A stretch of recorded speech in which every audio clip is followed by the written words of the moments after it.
Sorry about that. Dealing with some camera issues and everything, trying to get them all straightened out. I hope you guys are having a good one.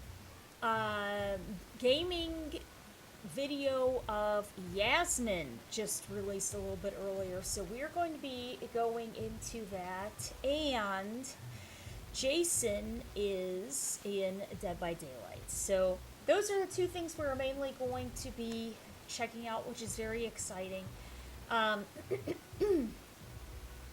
going to be playing a little bit, and then we're going to be going into the Yasmin video. So that is going to be a lot of fun. What I'm going to do is I'm going to be creating a lobby. If anybody wants to join in, please feel free.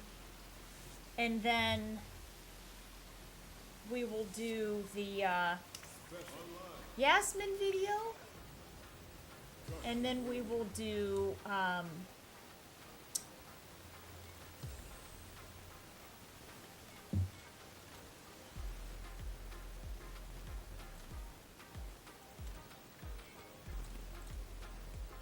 Jason after that.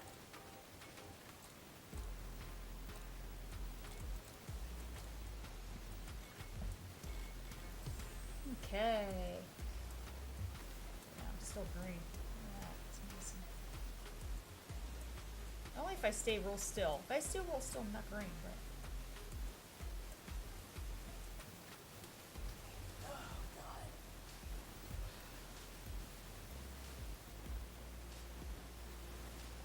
Get it.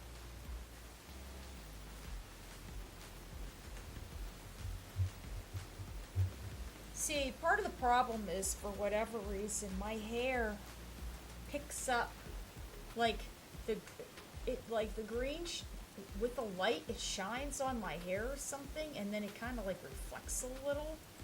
So that's one of the other reasons why the green's just, it's hard to get rid of. Even with previous cameras, it's just hard to do.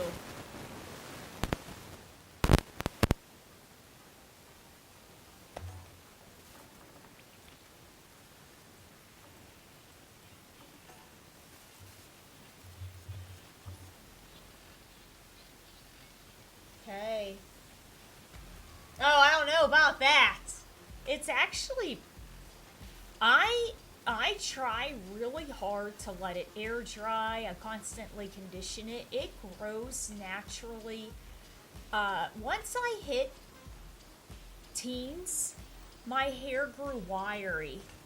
So it's just wiry. It's just very wiry. When I was little, my hair was completely like a pin, stick pin straight. Unbelievably straight, healthy, really, good hair like that. Once I hit being a teenager, it's like it got very, coarse and wiry. Yeah, weird, right? Just different. No, you're just being sweet. You're being sweet. I appreciate that. Seriously, I do. If anybody wants to get some games in, please feel free. Please feel free to join the lobby. We're playing DJ again, but it's going to be modern DJ. It's going to be modern DJ, and I've been practicing with him a little bit, and it didn't occur to me until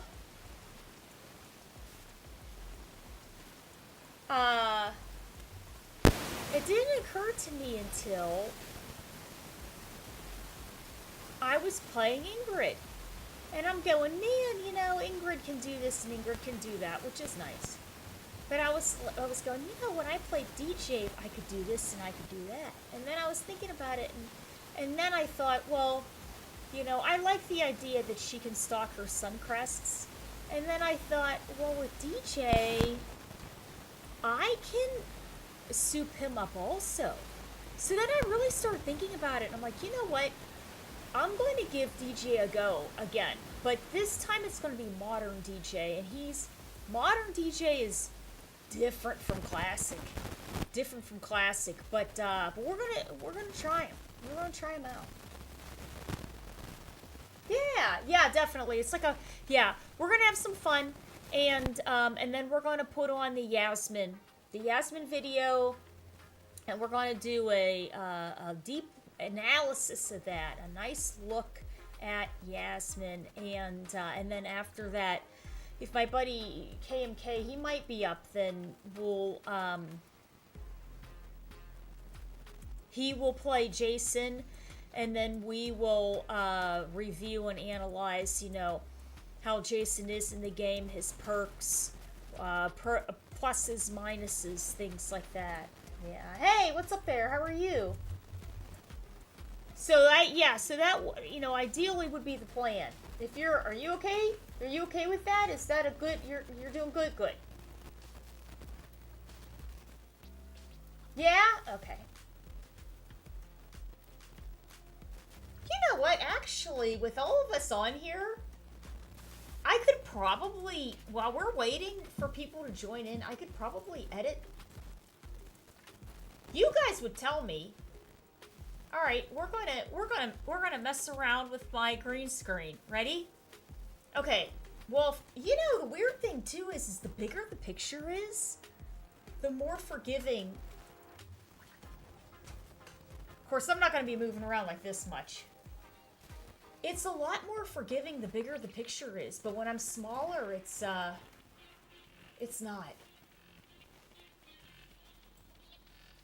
I think it has to do with how much you're moving. And I have a cord behind my head. You know what?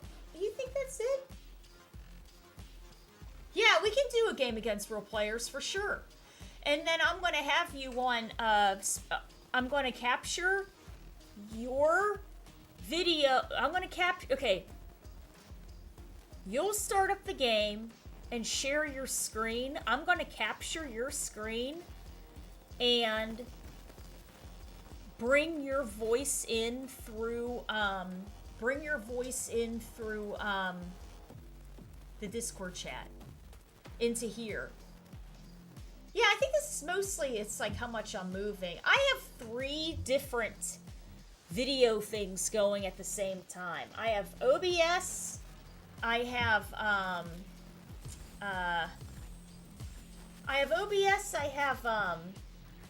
Elgato Camera Hub, and I have like an NVIDIA thing too. So the problem, is if I do, sorry about that, that's my fault. The problem is if I do any of them where it's just, if I make adjustments to one, it literally dominoes into the other things that are all going at the same time.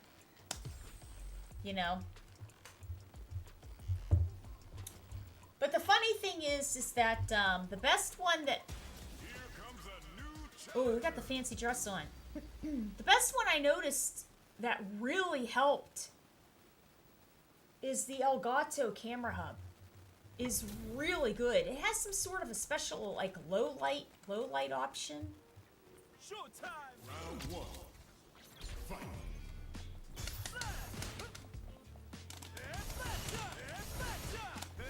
Whoop, awesome.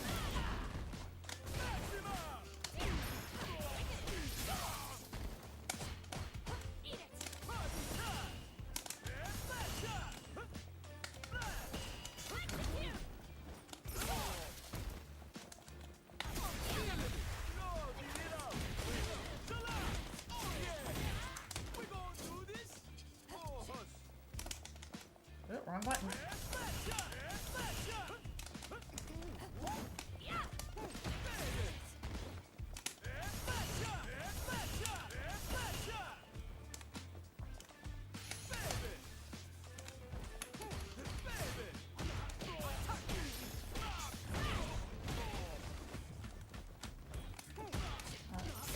Stop, did it?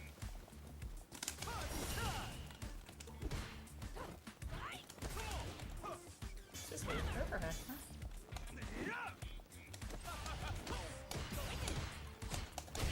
That was nice. Fight.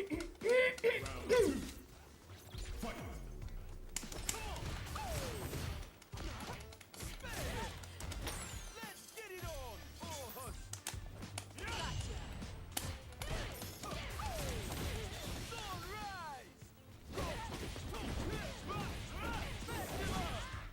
Okay.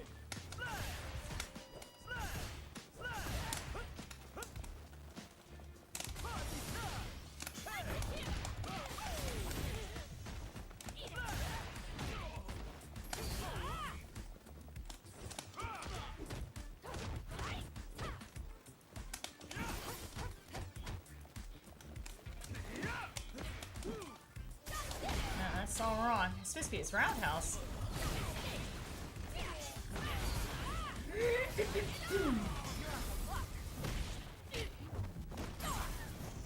Decouple all limiters.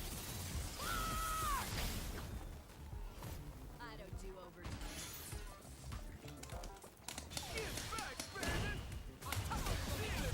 Oh, that's nice. As expected. That's good. Viper wins. Round one. Fight. Oh, that didn't work at all.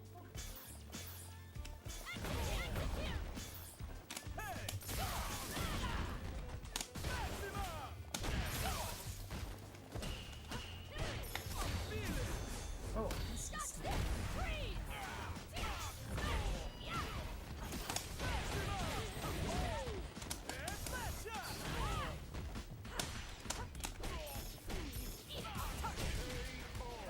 Oh.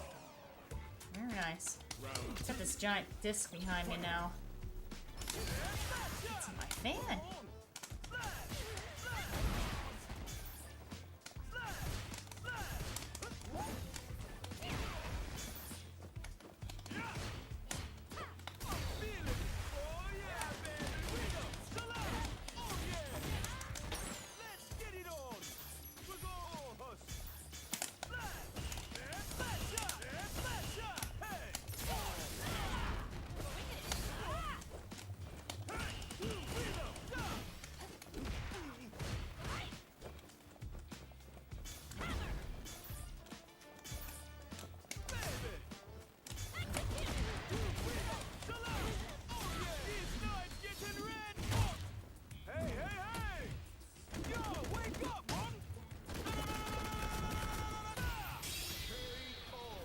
Woo! Got one there. Final round. Fight.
Oh!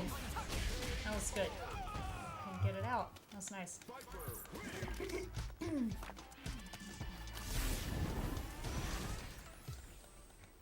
one. Fight. Dang, every time.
I hit the wrong button.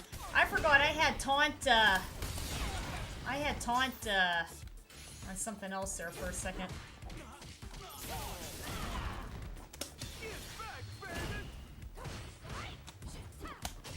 Oh, nothing. I have taunt on triple kick for easier access.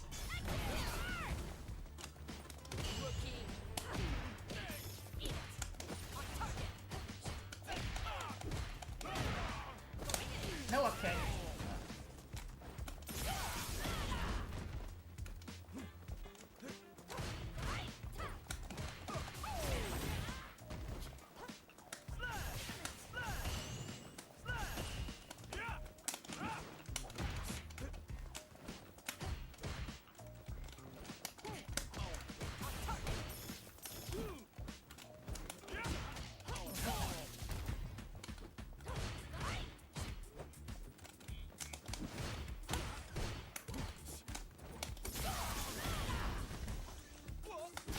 Ah, nothing.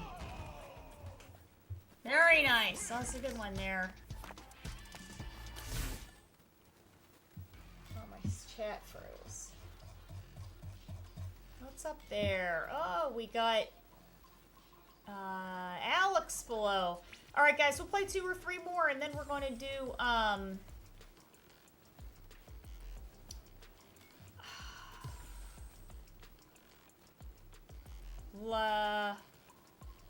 what's her name again? Begins with an L? I keep wanting to say Larissa. It's not Larissa. It's, Dang. I had it. That's funny, too, because I had the video pulled up and it disappeared. Wait a second here. YouTube. Yasmin! That's it. Can I see it? Where did I get Larissa from? YouTube. I had the video pulled up, too. Yasmin. Okay. Alright, there we go.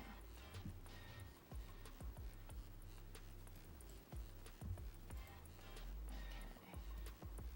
There we go. Okay, we got the video pulled up again. Alright. Okay, let me turn the fan on real quick. I have this giant dome behind my head now. Let me fix it real fast. Turn that on. There we go. Okay. Yeah, some buddies of mine thought that it'd make the green screen a little better if we had this giant, like, thing behind my head, but it's sort of, it was only $10, which is what's good, but I don't know if it's helping at all with any of that. Okay, alright, here we go. Here comes a new challenger.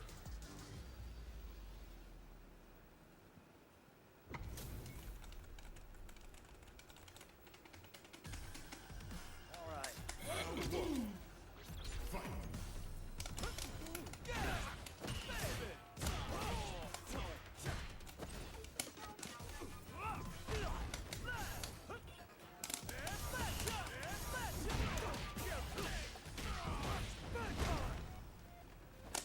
Ah, man, I've been falling for that every time so far. Nope. Ooh, that was good.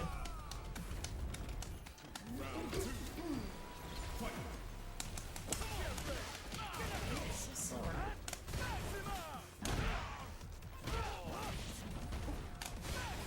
Wow, that's a safe jump.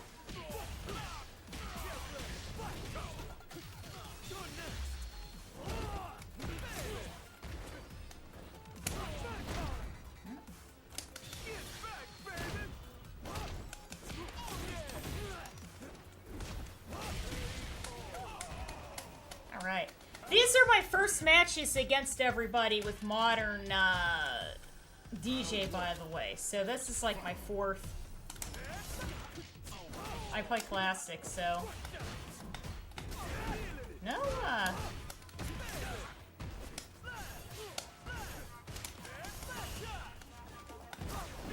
I'm really missing everything, huh?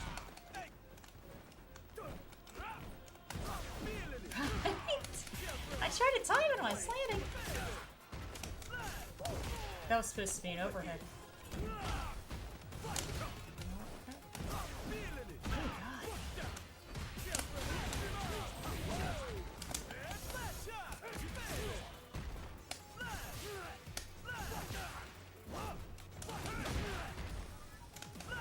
was supposed to be another overhead. See, the problem with having his overhead on when everything's on the medium button, including slashes and kicks and punches, if you're pressing back, he's just charging. So you can't just easily get an overhead. It's like, whenever you press forward, it does a slash instead. Alright, that was good. That's supposed to be a slide. This is supposed to be another overhead.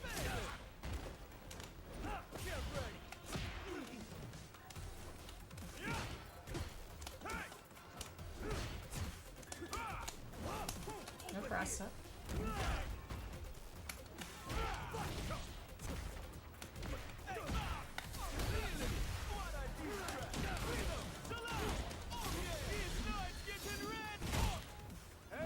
I'm not even gonna worry about his moon slash and other options because that was supposed to be. That was supposed to be a sway back. That was supposed to be a sway back. That was good. We got lucky there.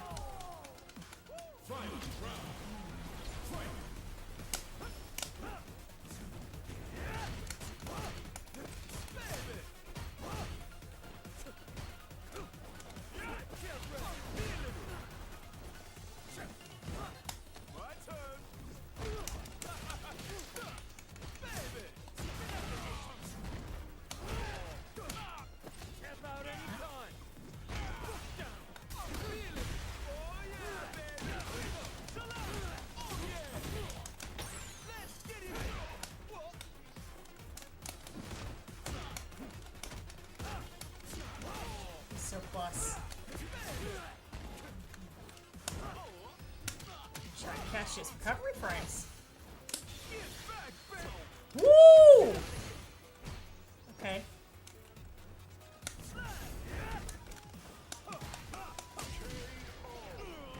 That was good. That's nice.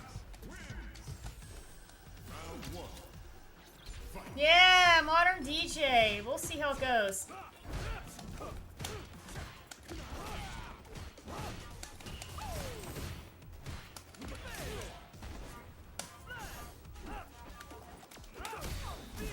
Oh, nice. That's good.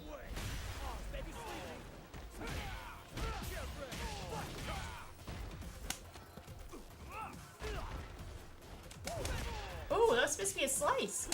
A slice kick.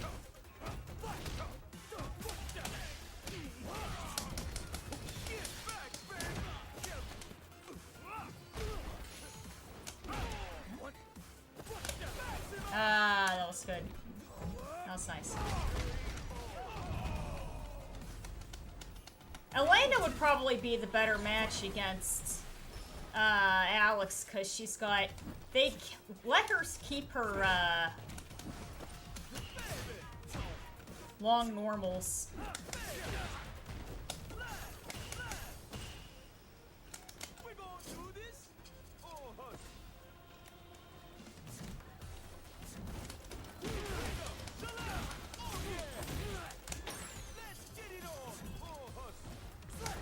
Ooh, no fireball.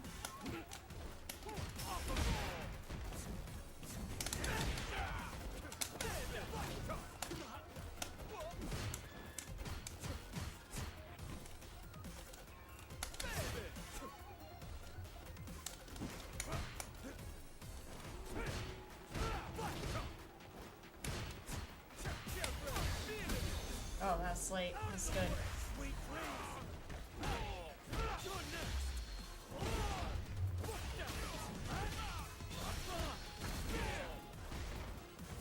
No up kick. Wow. That was good. Very nice. Let me try Elena. I think that'd be a lot different.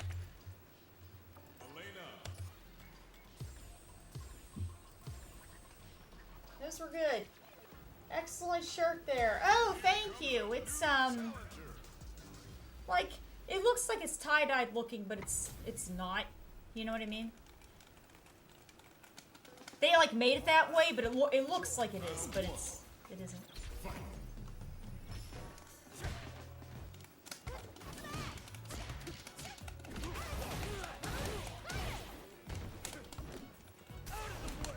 Oh!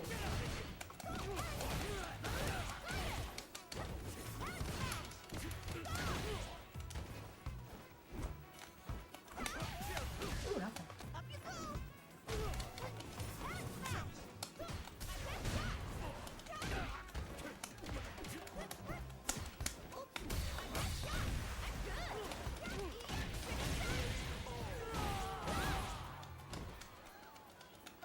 Round two.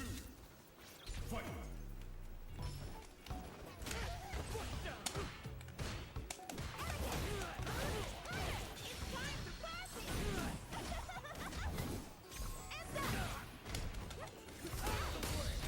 Dang.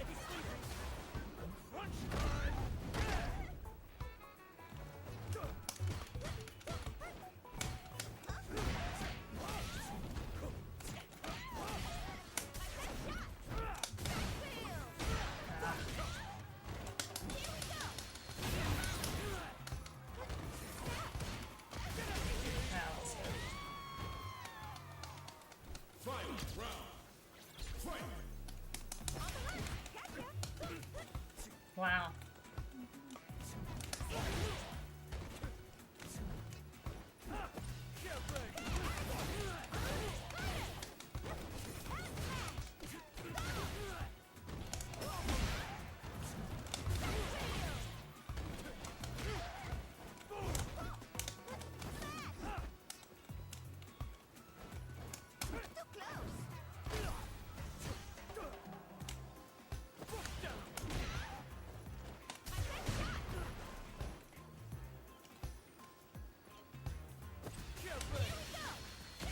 Dang!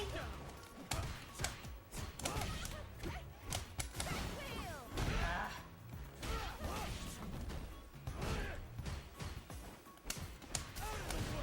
Try to throw him. That was good. That was nice.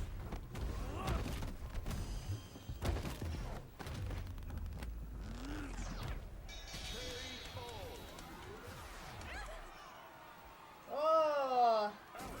Thank you so much. I appreciate it. Round one. Fight.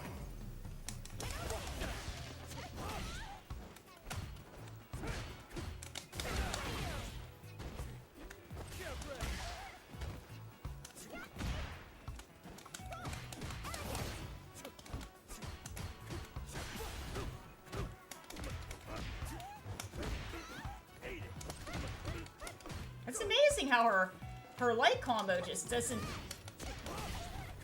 Not hitting against him.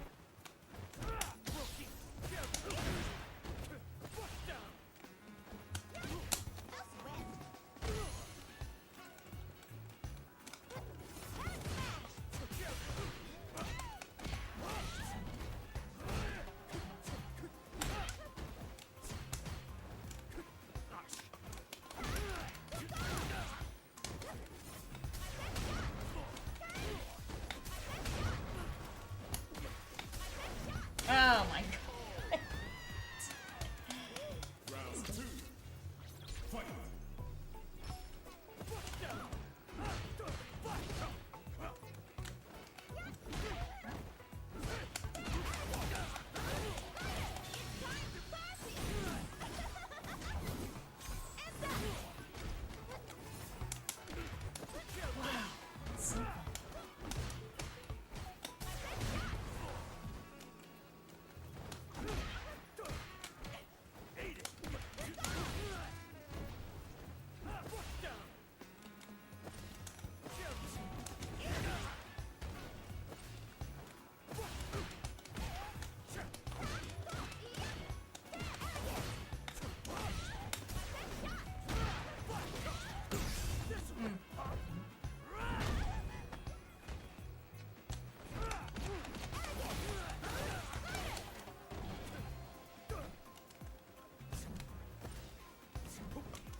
Huh.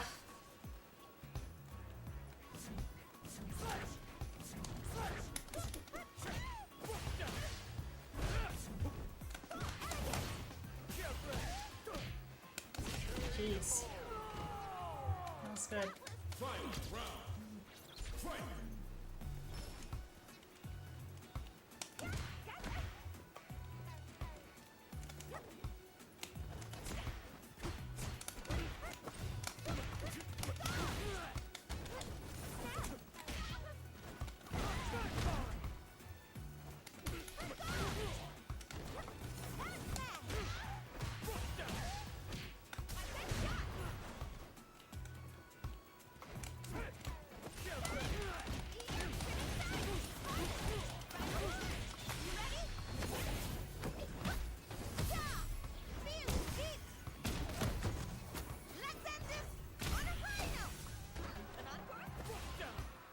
Oh!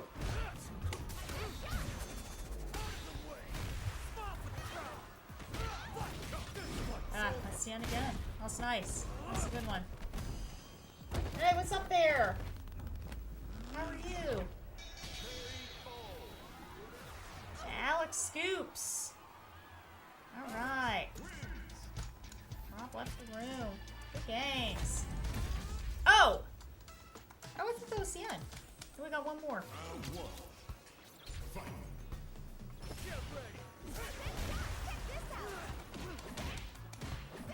Huh.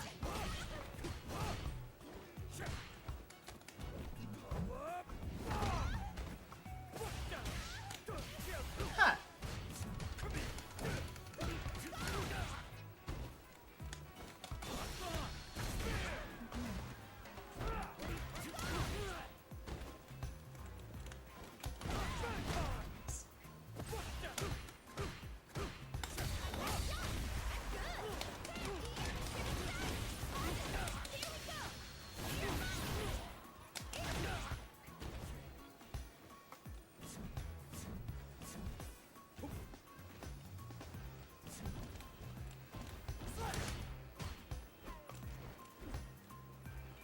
Oh, I don't have it.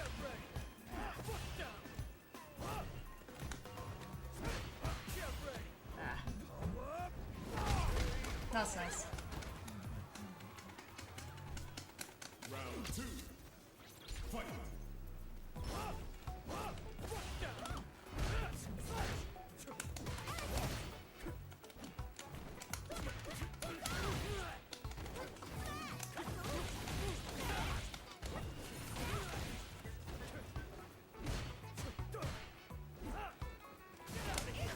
Oh, bad read. Just come forward.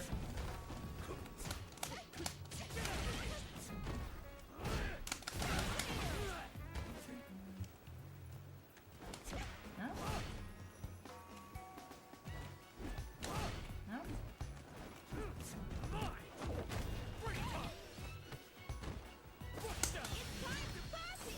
Oh my goodness! That was nice. He has so many grapple options. That was really good. That was nice. That was nice. Hi there, what's up? How are you? Oh, thank you, Rick. I hope you're good too. I hope you're good too.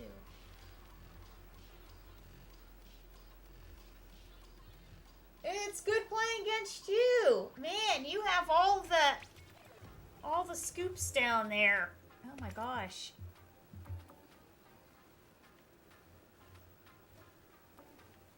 All the scoops. Let me try Blanca real quick. Well, maybe not.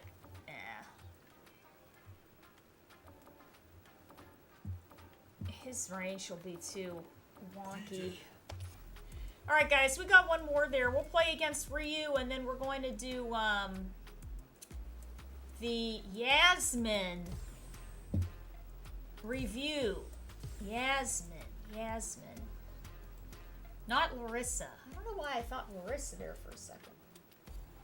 I have tendonitis in my hands, so for me it is. But I play better in Classic, but I don't have the execution I used to. So... Here comes a new challenger.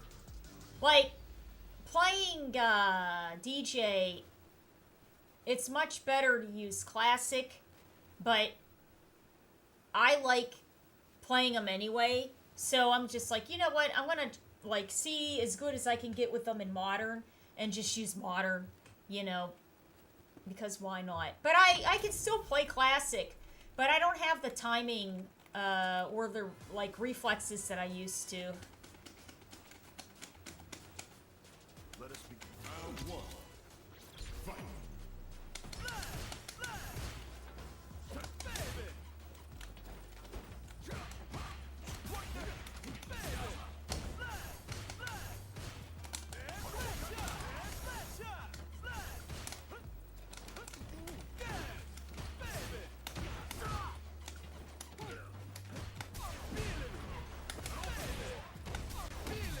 Oh, nice. That's good. It's not over.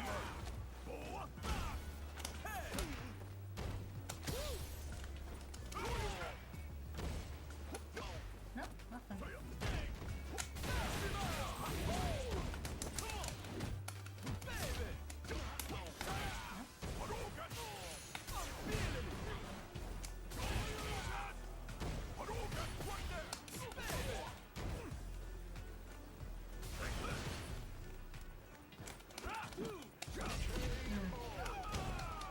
I still have to get used to what all his ranges are in for his modern options too.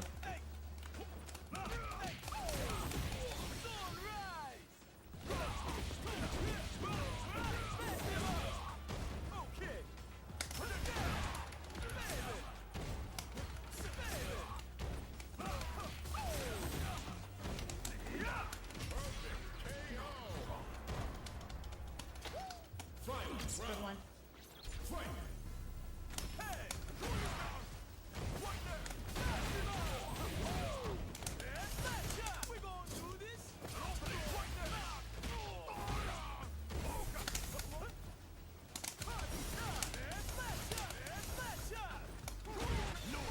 Oh, that's nice.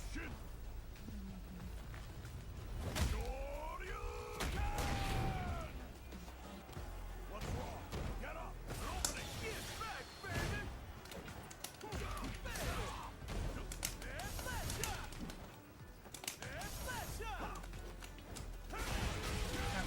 That was good. Ryu wins. Round one. Fight.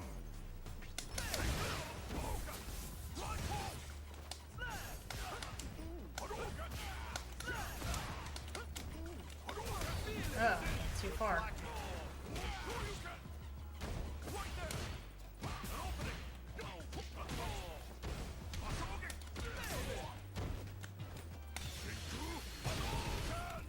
So close.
That's nice. Ooh, very good.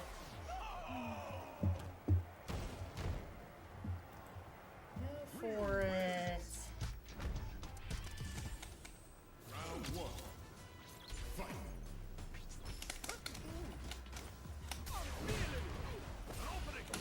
Oh, that's fine.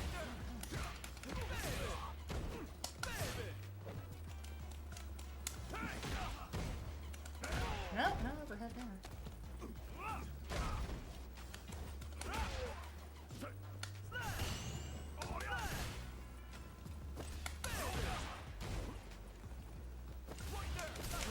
Ah,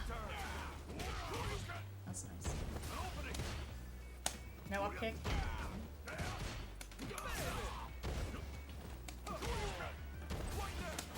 Ah, that's nice.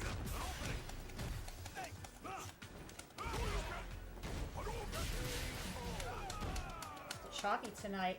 Round two. Sign up for Evo. I think 4 or 5.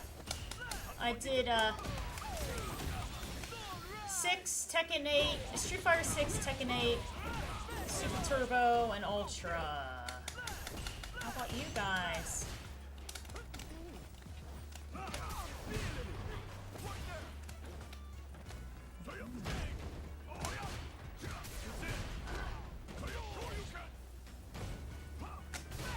Nothing. That's nice.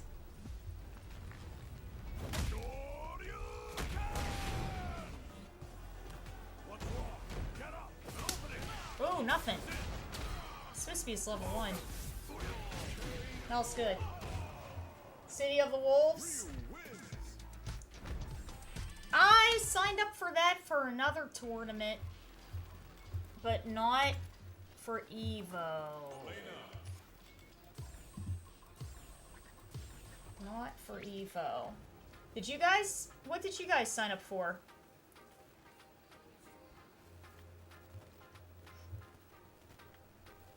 Here comes a new challenger.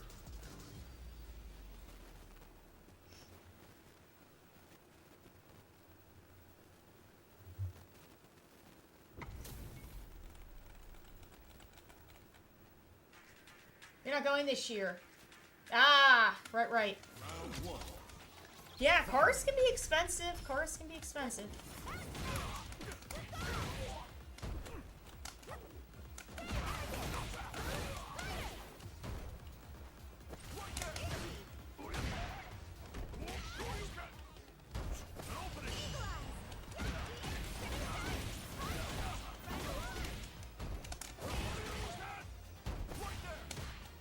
Yep.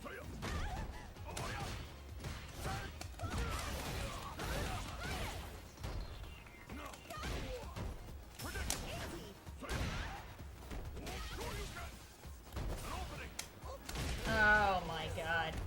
That was good. Round two. Fight.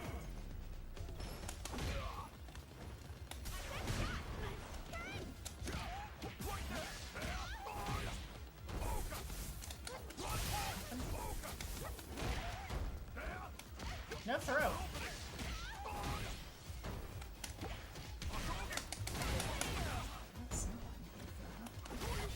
Ah, that was nice. That was a good one. Very nice.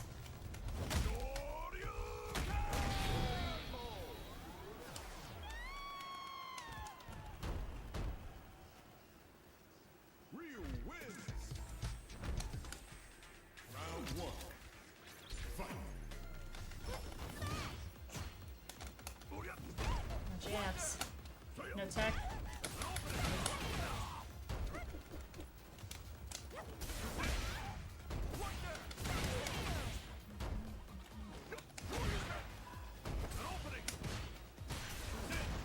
That was a good one.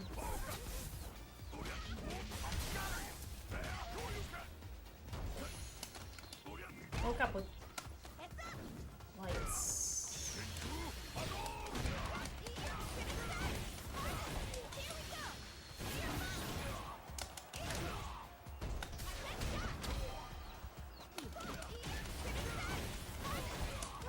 Oh my god! That was a good one. Round two. Fight. Yeah. Lights.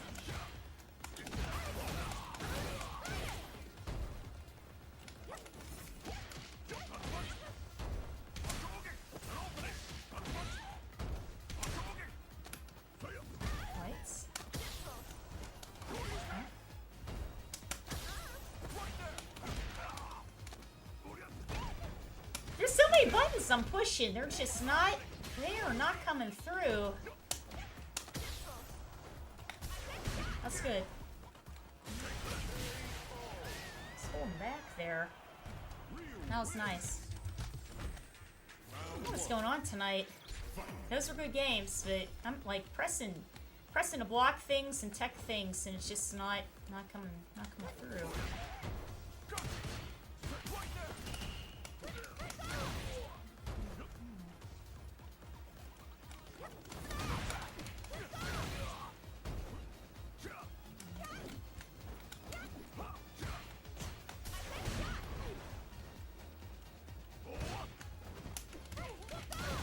Awesome.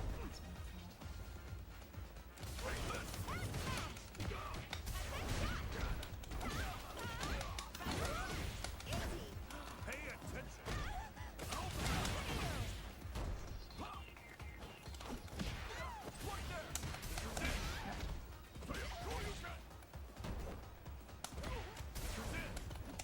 Oh my god. Man, thank God I had an EX stored away there. Fight.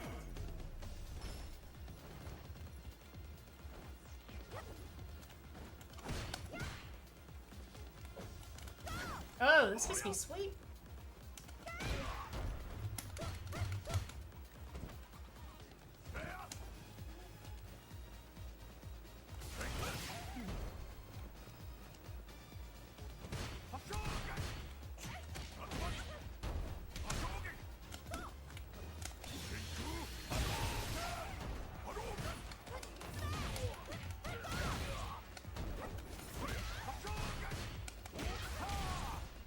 Still busting all that.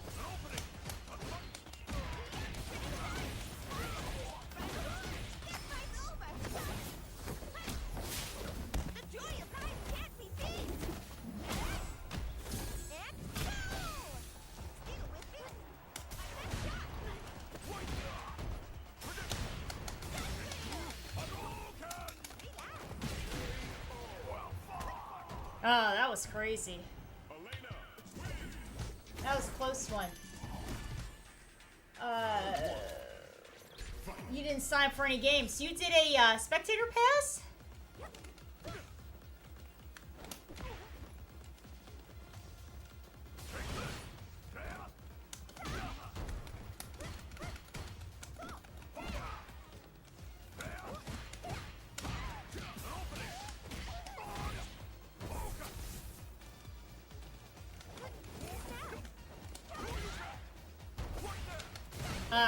What's it?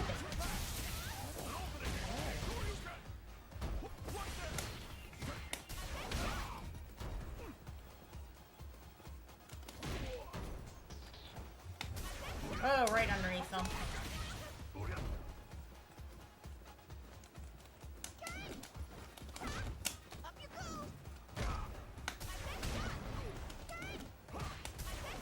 What's him?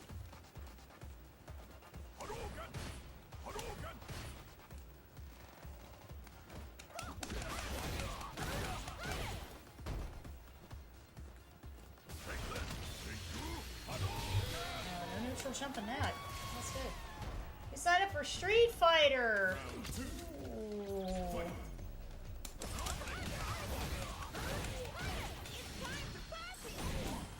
Yeah, there's gonna be a lot of people. That's the main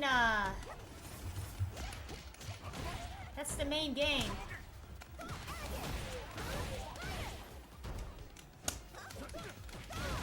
That people signed up for. Ooh, nope.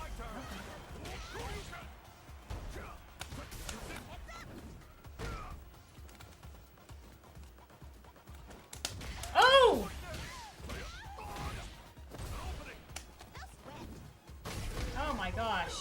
good. That was close there. That's like me. Uppercut.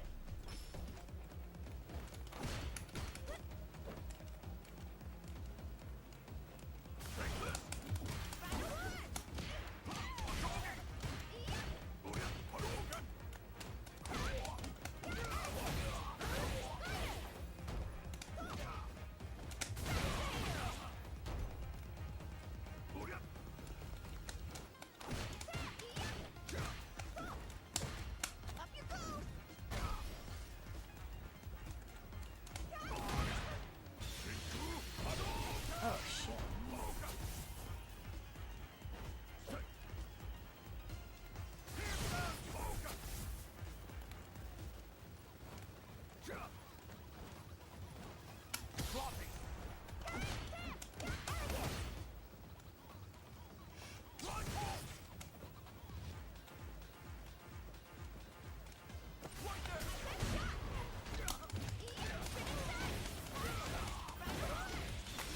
Oh, we got lucky.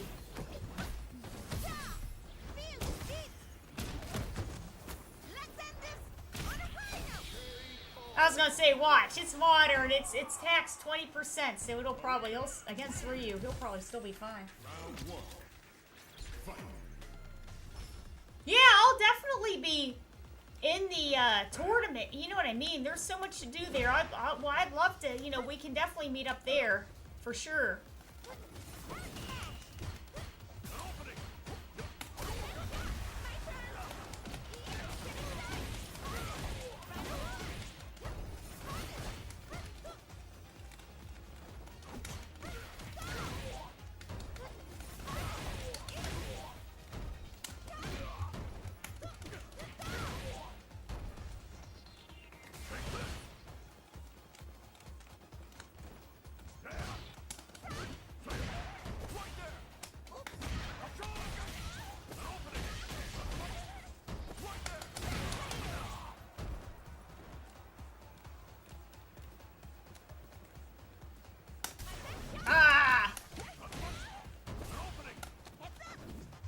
That was good. That was a close one. Round 2. Fight.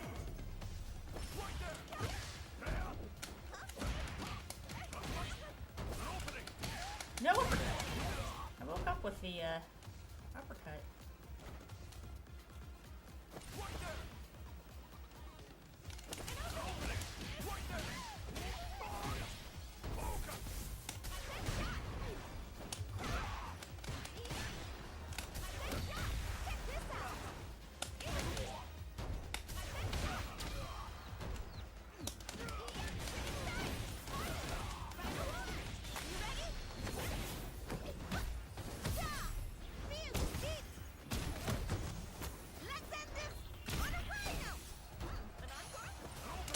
Oh!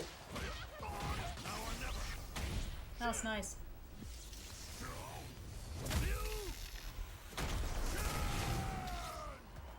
This is the path I have chosen. Opening.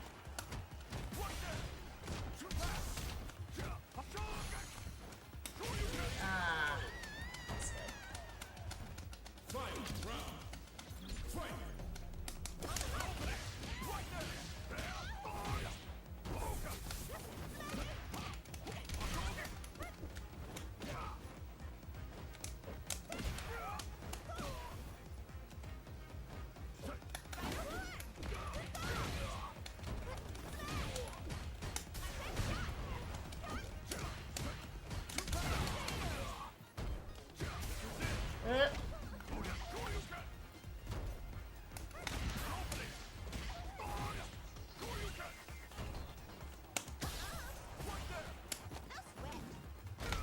Oh, that one, I hit DI right as he was waking up. It didn't come out, and then I neutral jumped that, and that got blown up too. Those were good games. Good games there. Online's tough. Online's hard. Online's hard. Those were fun. Those were fun. Mystic Mane. Ooh. Good games. No neutral jump. Alright, guys. Very, very fun stuff there. I actually want to play one more with DJ. but I don't want to get, like, blown up, because it's only my first day doing Modern DJ, but we'll do one more. We'll do one more with them. Okay, and then we're going to do, Yarissa. Yarissa. So Yarissa. Yasmin. Dang it. I don't know why I keep thinking her name is Larissa, and then I was like, no, it's with a Y. It's Yarissa. No, it's Yasmin. Yasmin. The new character, Yasmin. Oh my gosh, I know, right? I'm gonna get something. I was like, I know it begins with a Y.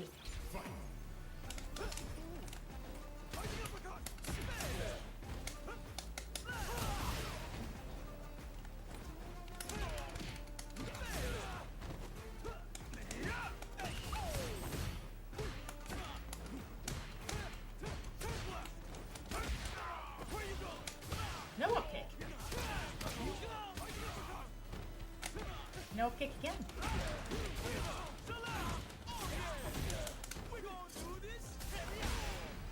It's parry. Jackknife. That's good. When you turn 26, you start forgetting names. Yeah, I know, right? What's up with that?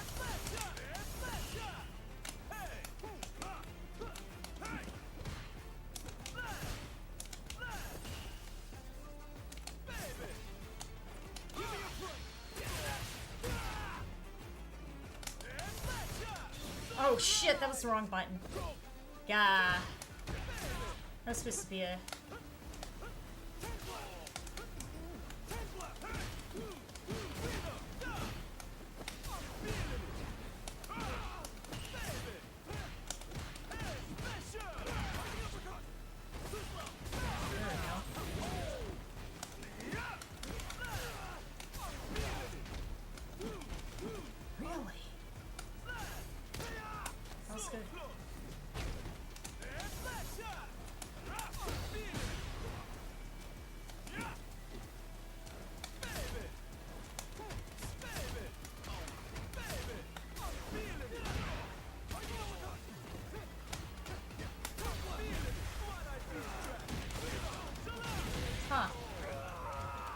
I'm still trying to figure out all his ranges and everything too.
Oh, no block!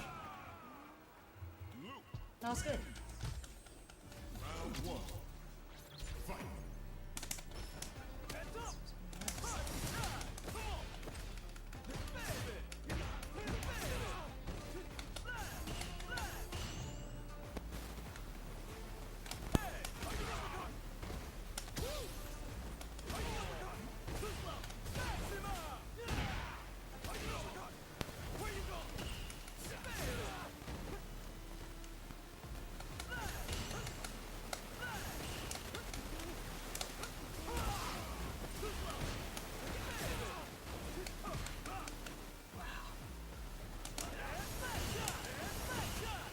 With DJ and Modern, you gotta be right up in somebody's face, like super close.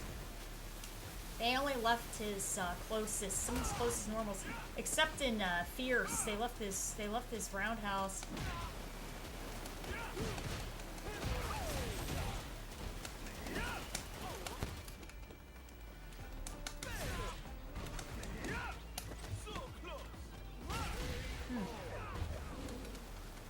Round 2. Fight.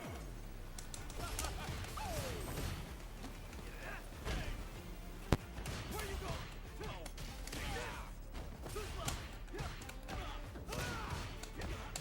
He's safe through all that.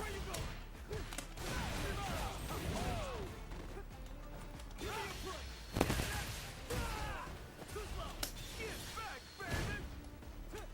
Give me a break! Where you going? Gross. That's good. That was nice. I'm too good! Final round. Fight! Baby!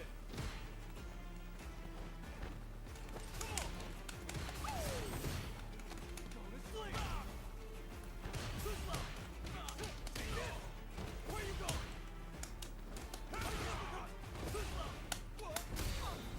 Ah, that was nice. That was good. Not done yet. Give me a break. Where you going? These knives getting red. Is that like a safe setup?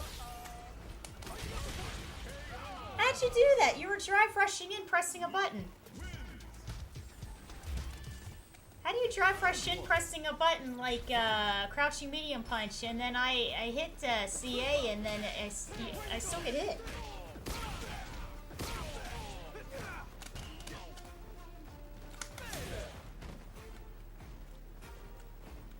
Nobody knows?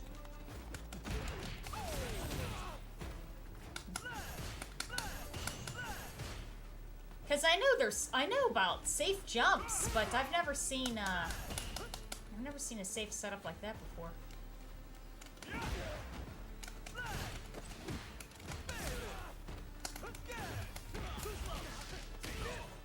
Where you going? Nope. Nope.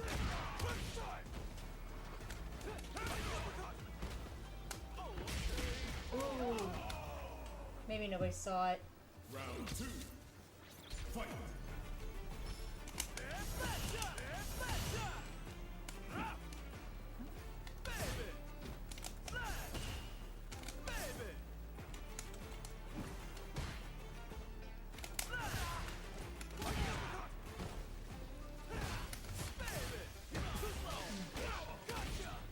You having fun with mine?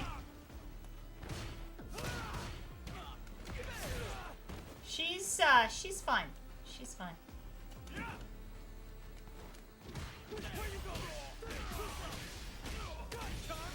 Ooh.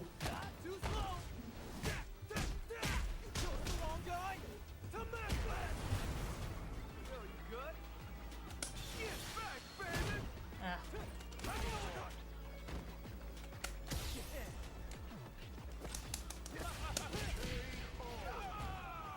Very nice.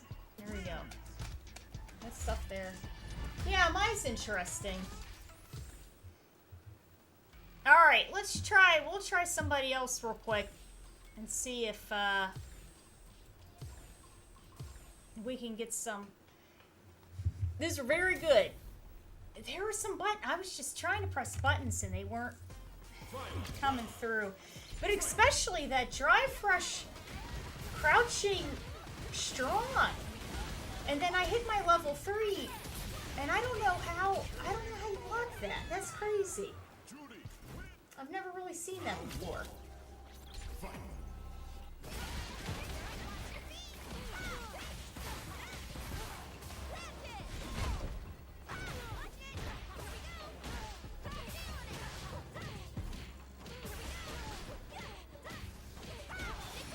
Mystic. Okay, so for Kimberly, they have, in addition to Fight. buffing her can setups, they've also buffed her juggle count. So she can have more juggle opportunities and higher numbers of juggle opportunities. In addition to Jury can also.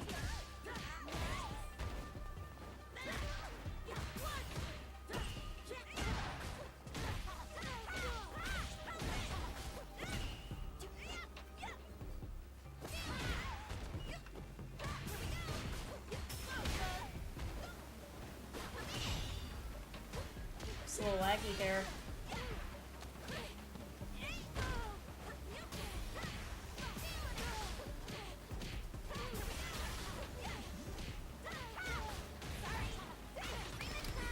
A little choppy. Lot of fun. Hey, how did you do that? How did you drive rush in and you were hitting medium punch and then I hit level 3 and then you blocked it?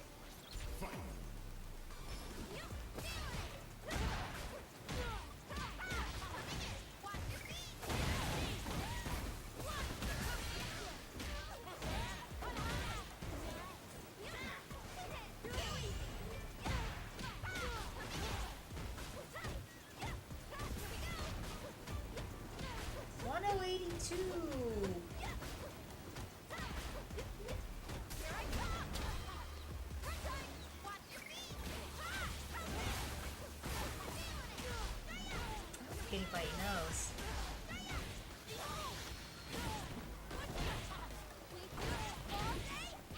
Push and scramble level 2. Oh my goodness. When you backdash in the corner, it pulls your Herfox back. So if someone tries to go for a throw, ultimately it looks like it's invincible, right? But what you're doing is you're just pulling your Herfox backwards. It's choppy in here tonight. You're playing me. A safe drive rush setup. You want to do a drive rush jab after a knockdown since it's a light and recovers fast.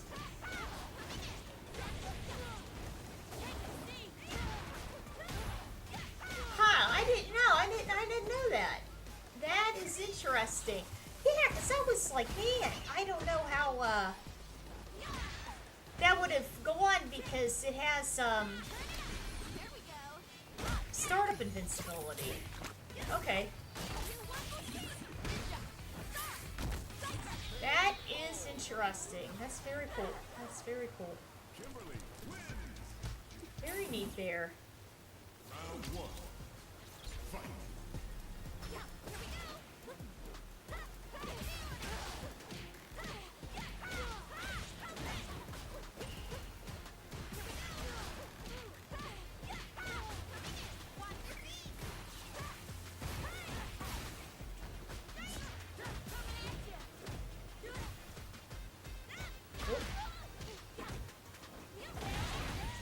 Wrenching.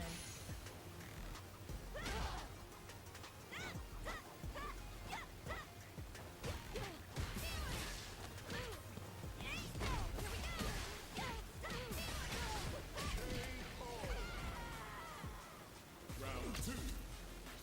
Fight.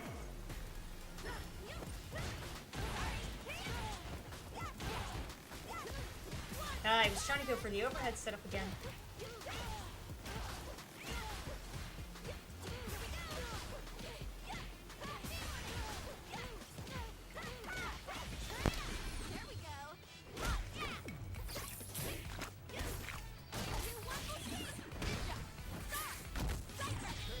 Ooh, that was a big combo there. All right. Okay.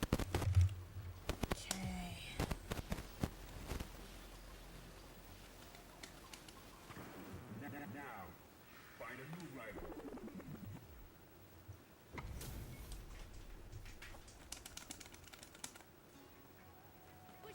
Round 1. Fight.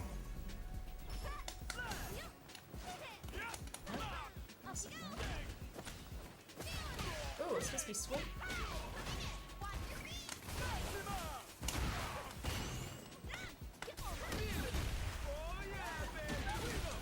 It's laggy in here tonight. because I did the parry a little earlier, and then Mystic did a parry, and then it didn't even come out. Cause I saw her flash. I saw her flash real quick.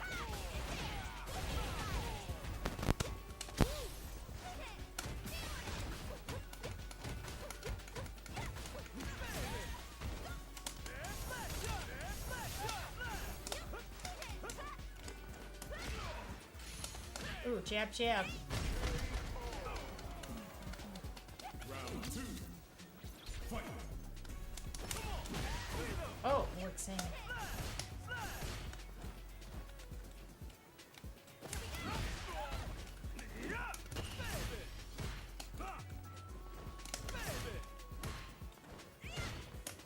Nice. Oh, DJ. My turn.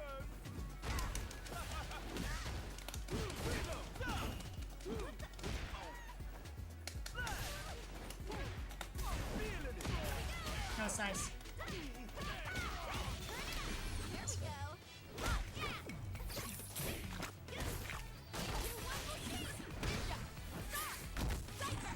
Farewell.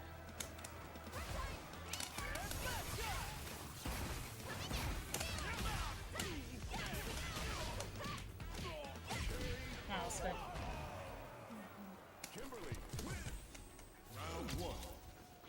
Fight.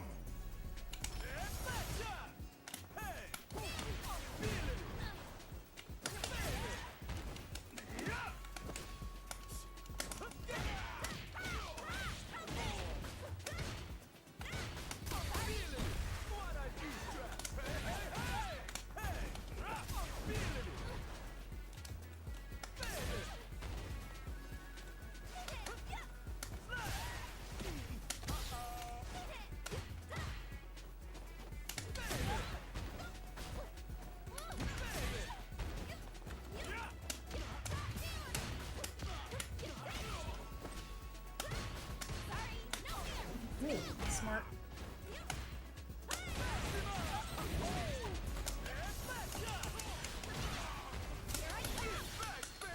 Oh, wake up! Oh, that was good. Dang. Round 2. That was good. Fight.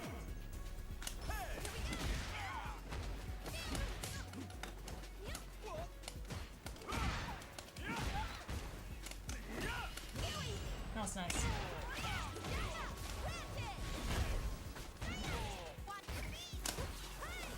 Oh! Ooh!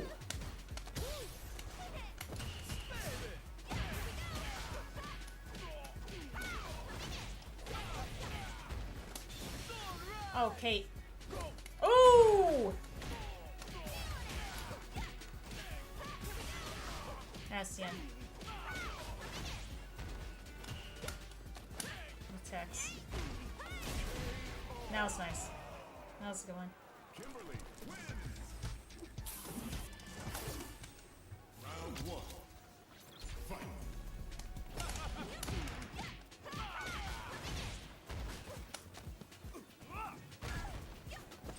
Oh, it's supposed to be a slide. Ooh.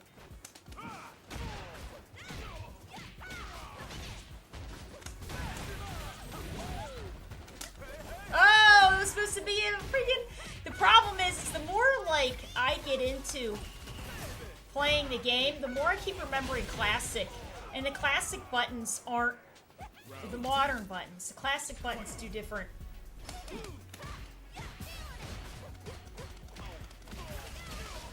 They're all, it's all negative.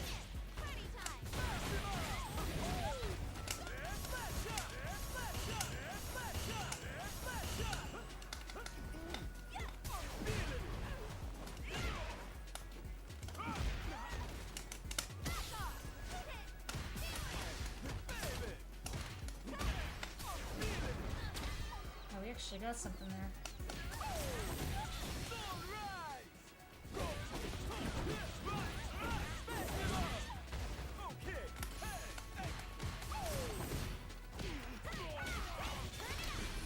That was good. That was a nice one.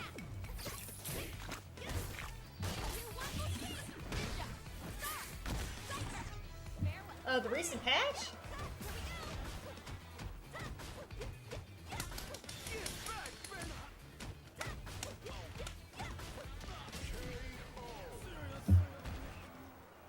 Kimberly wins. I mean, I've noticed there's things that's definitely my fault, but there's definitely things that I've been like neutral jumping or trying to parry or simple things, and they're just not coming through. Blanca. Let's try DJ again.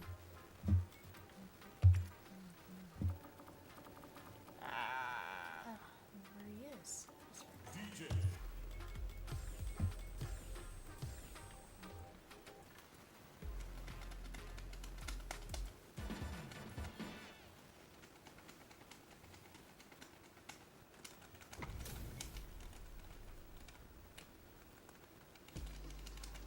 Round one.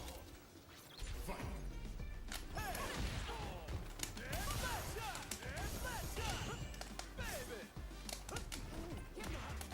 No?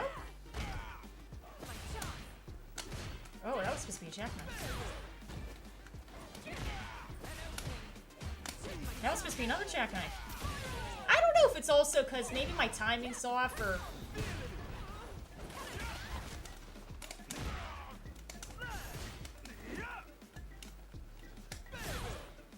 Plus, he's new.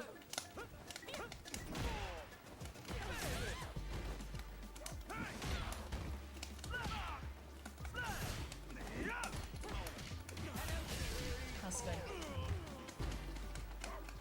Round two. Fight.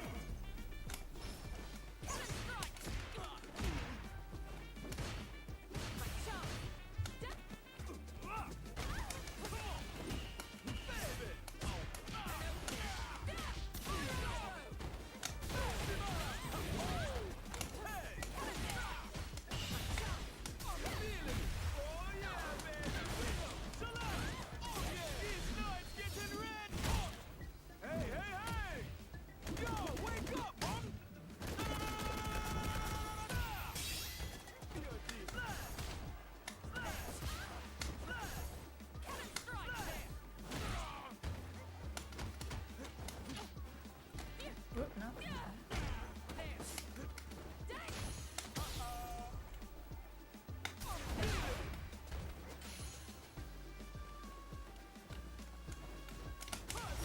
Oh, wait! Ah, man, that was supposed to be... I hit two buttons. And that was... Well, the two modern buttons, obviously. And I did Cammy wins. quarter circle forward, which should have been his EX swing kick to make his way over, and he did the charge like EX slash. I tried to do that. Oh well, anyways, we're trying to get used to modern DJ, so it's all gonna be like a mystery until we figure out what.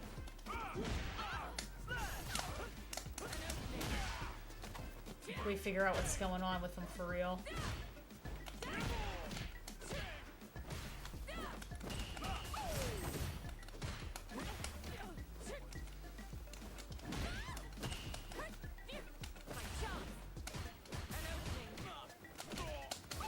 Oh, boy, that's supposed to be a separate. Wait a second. Wait. Let me see something real quick. Just trying to see something real fast. Let me see something real quick. Wait. Just trying to see something real quick.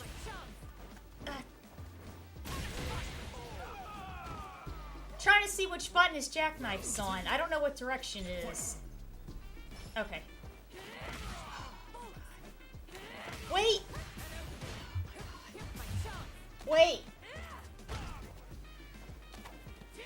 He's just going in. I'm just trying to figure out... Okay. That's not it. It's down. Okay.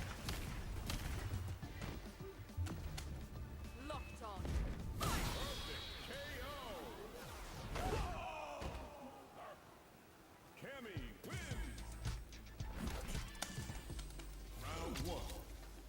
Fight. It's supposed to be down, isn't it? It's not down.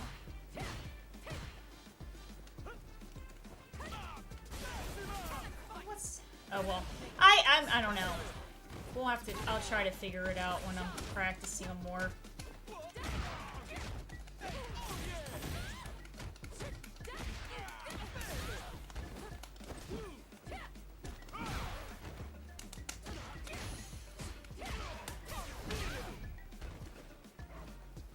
It's down. It's not in.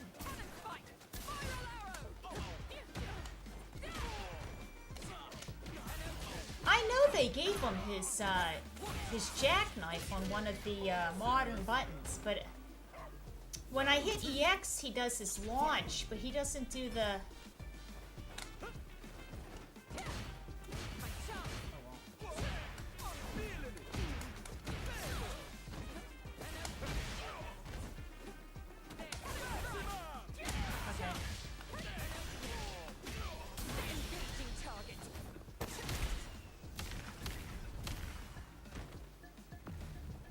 Locked on.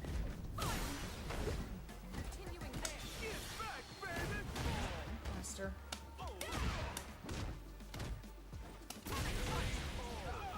Ooh. Alright, guys, that's it for me. We are going to go over. I keep wanting to say Eurissa, and it's not Eurissa. It's. I have to write her name down. Yasmin.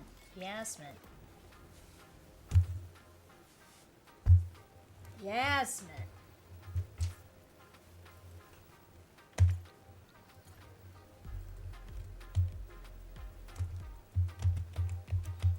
Guess it doesn't pull people's names in the chat.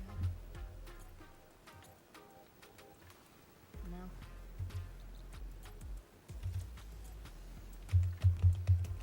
Okay.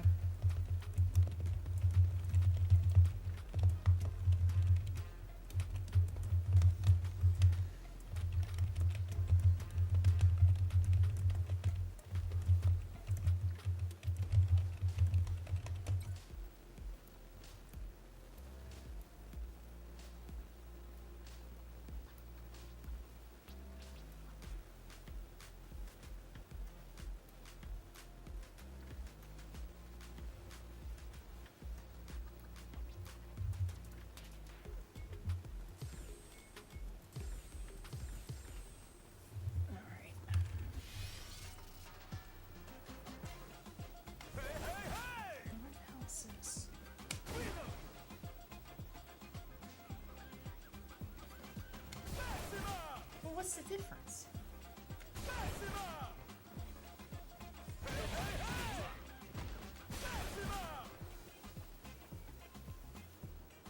They don't. Let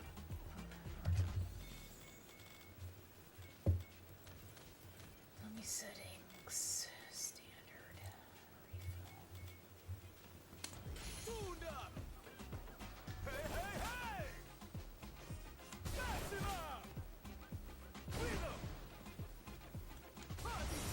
Okay, so this is how it works with him.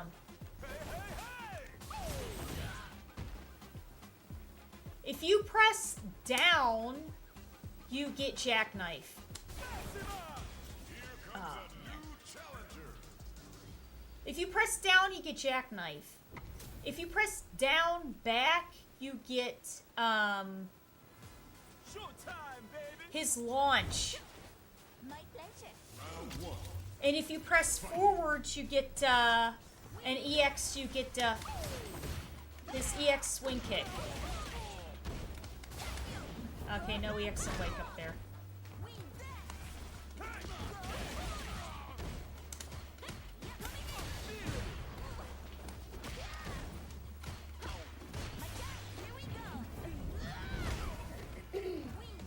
Rice Jasmine, but with a Y.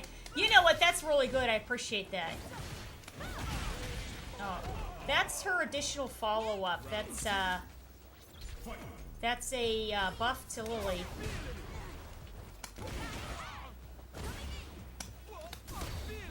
There we go.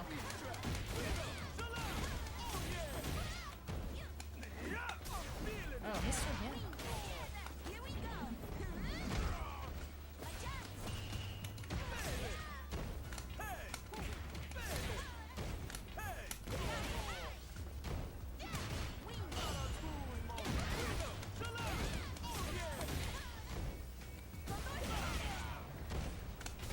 that was dumb. That was good. You a warrior? Prove it! Show me your strength!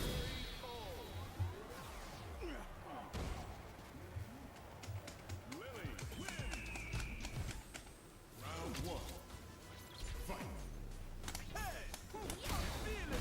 Oh yeah, baby! We go! Chill out! Oh yeah! Slide! Slide! Slide! And flat shot! And flat shot! Baby! Feel it! Nope. And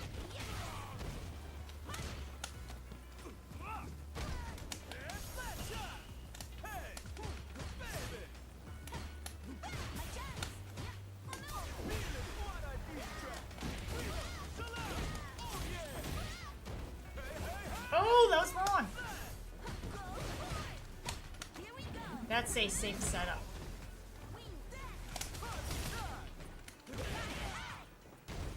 Get back, baby! That was bad. Here we go!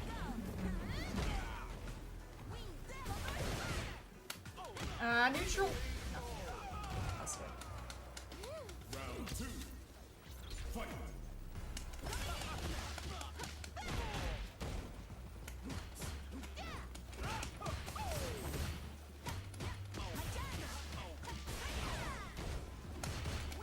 Up kick.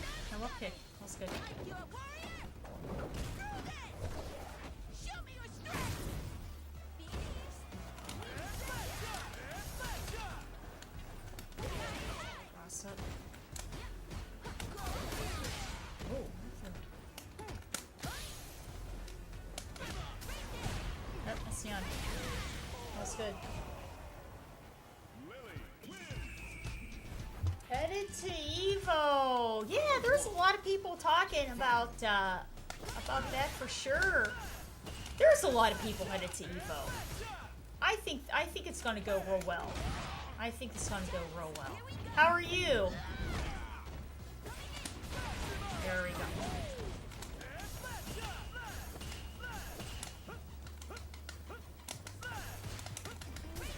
Ah. Nope, crouching jab. Nothing. I hit DI, but she would have gone through it anyways. That was good. Round two. Fight.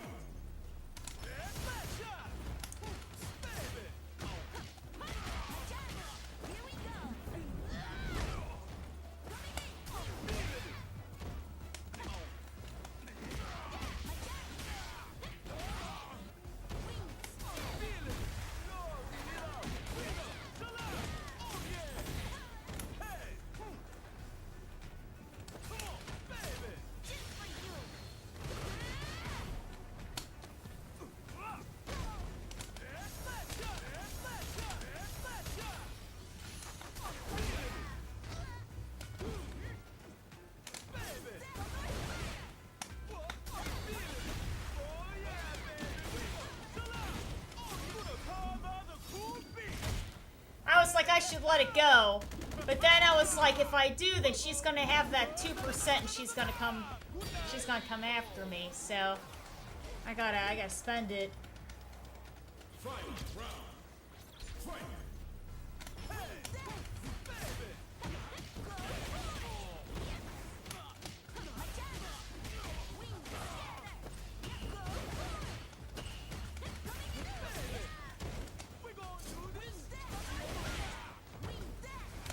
Oh, bad call. Nice hot.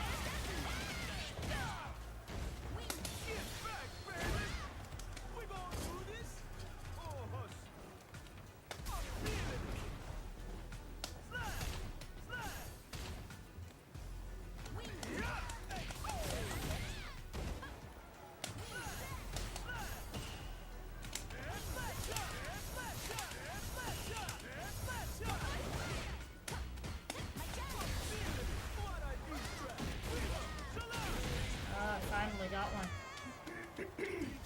That's good. Round one. Fight. We gonna do this? Oh,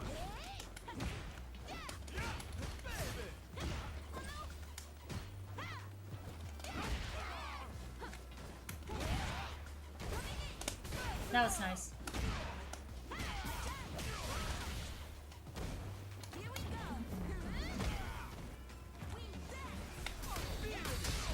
Ooh! Round 2. Fight.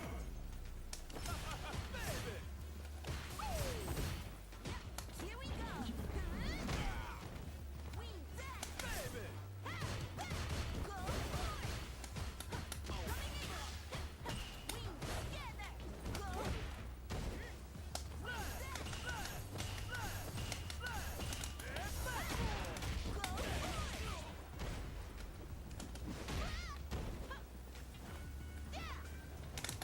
Ah, wrong one. Oh god. See, if I would have been playing classic, I could have gotten a double freaking jackknife. I would have done it too. I just don't know how to. It's harder on here. It's different. It's just different. I still don't know. My buttons are all like all over the place. All right, we got one more. We got one more there, and then that's it. I would have gotten it, or at least the juggle. Here comes a new challenger. I appreciate it. Thank you.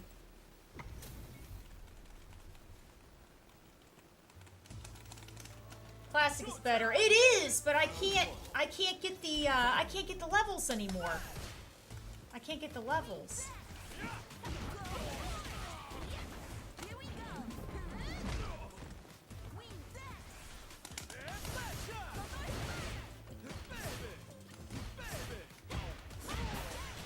Here we go. So it's making me wonder. I played Chun-Li for a while. Oops. I did it. Here we go. I had a DI when I landed there. Didn't go. Round Should 2. pick her? I want to pick her after him.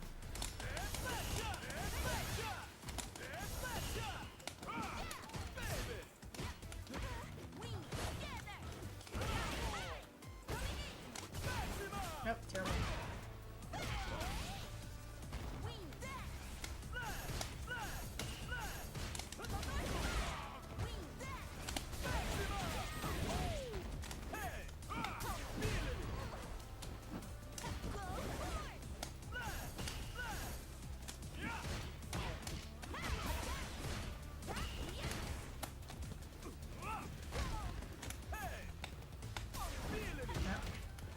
I did it when I landed.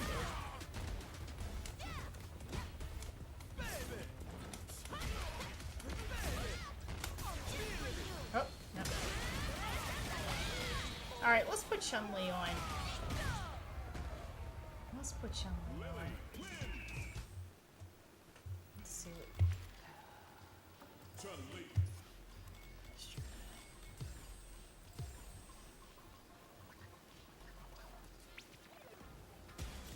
No, they build levels faster for him.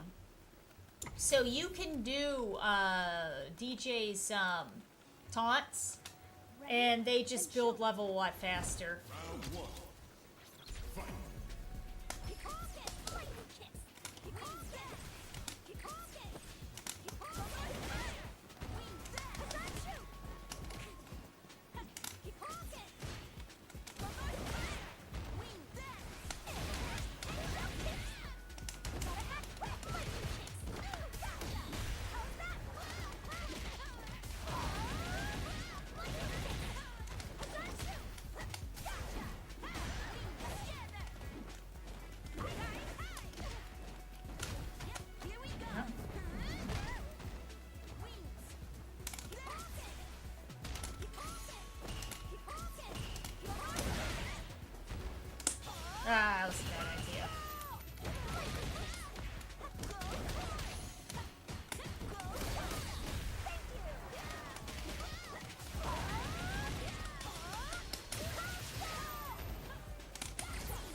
smart. That was a nice fake out there. Show me your strength.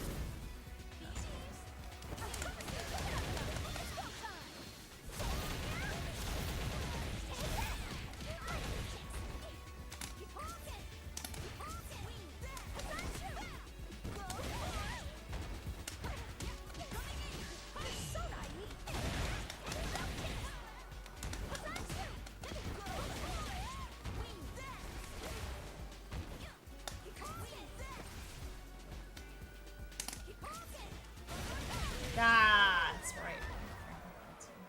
Lily wins. I don't know if it's because I mean I've been playing modern Chun-Li for a little while. I don't. She feels better, but like I don't know if it's because I haven't been playing. Whoops, that was supposed to be a Fierce Punch. I haven't been playing DJ since like a freaking. Well, since today, really.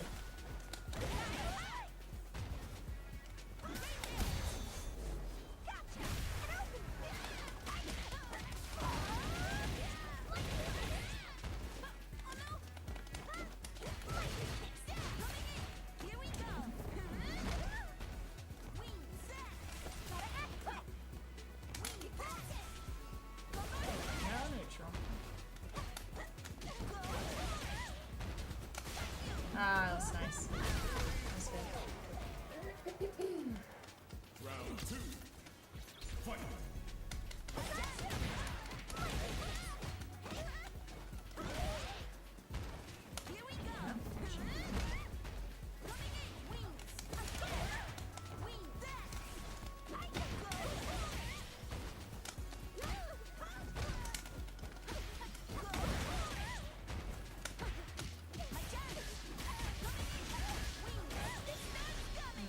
That's good.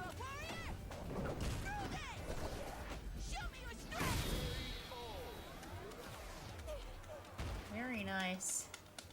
See, DJ has more damage Round 1. than I'd get with Chun-Li. That was nice. But it just feels easier to play her for some reason.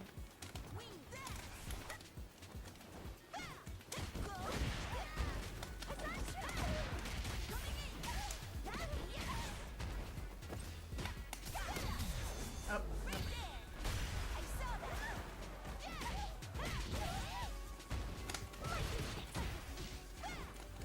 Oh, no cross up. Yeah, that's right. Her cross ups roll particular. You have to press like over, and then you have to hit the medium kick button as she's traveling over. She'll do like her head stomp instead. Sweet.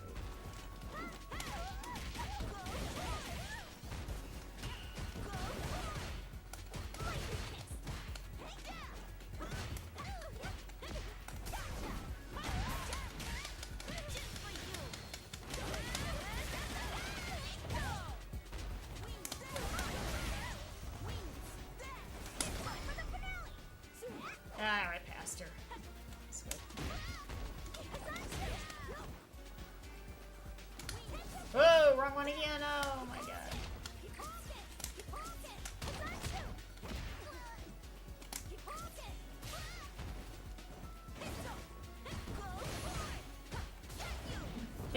That's a safe. That's a safe setup for Lily. If you see her and she's winded up, and then she does EX towards you, and then she does her, I believe that her light kick is her knee, and then she can get it's a safe for the grab. Yeah. Very good there. Very good. Okay, so good games. I don't know what I'm going to do with DJ still. We'll see. I mean, his cross-ups would be a lot easier for me to do than Chun-Li's. Because in Modern, they only gave her one cross-up option. And like I said, you have to try in Modern. You have to try to already be over the person's body. You have to be very close, like, to their head. And then you have to hit medium. Or it'll miss. Or she'll do the head stomp. So it's real specific. But her foot speed's real good, and she has nice long-ranging normals. They, let her keep some of her long-ranging normals. With DJ, I have to get a lot closer, and I'm not used to him at all in Modern, so I don't know. We'll see what we're gonna do. I would play Ryu, but his heavy auto combo is not. It's not. What's the word? It's not.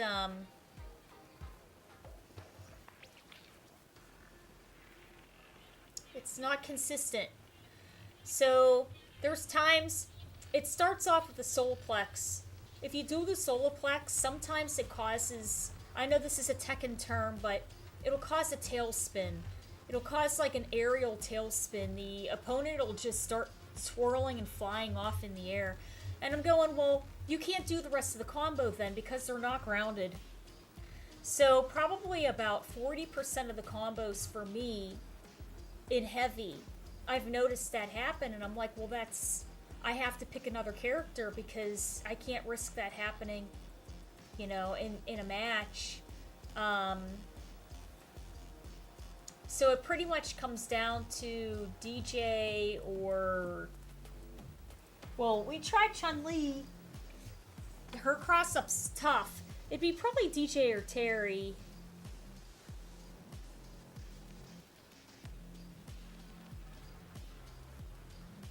But, yeah, so... Anyways, but fun games, very fun games there. It was a good, good learning time. I think everybody got some really good matches in. +1, yes. Viper, so you can do her, OD Electric Knuckle. But for me... Okay, so here's the deal with Viper. Viper gets a lot of damage. And she has long-ranging normals. And in Modern, actually, she gets a lot of damage. And they left her longer-ranging normals for her auto combos, which is really nice, right? But... she doesn't... If somebody is repeatedly trying to jump on my head, it's hard to fight people off because it's not like she has an absolute true reversal. So I don't like the idea of trying to rely on the Thunder Knuckle. I can plug my stick back in.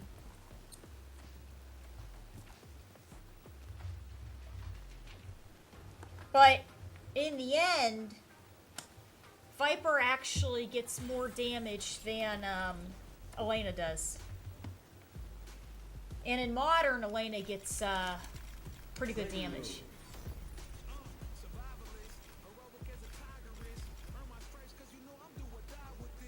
Well, we played Viper for a while. And I did pretty well with her.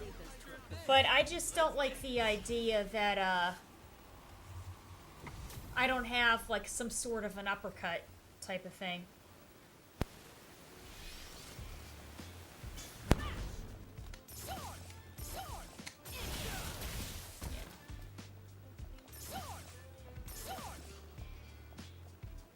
So then what happens is that you have to basically use her drive reversal or decoupler, right?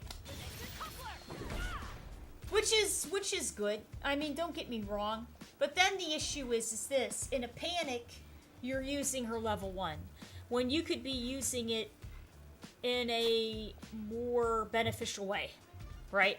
And I just don't like that for myself. Because I'm already dealing with, you know what I mean? I'm already dealing with the hand issue and everything else. The last thing I need is to have to like juggle more stuff. So I figure, well, if I'm going to have a character That's going to be sort of like an oddball character. I'm going to have Elena, you know? And then I need a character that's a little bit more Shoto-esque. So I'm just... I tried DJ a day or two ago in Modern. And then tonight was my first night playing him live with people. So...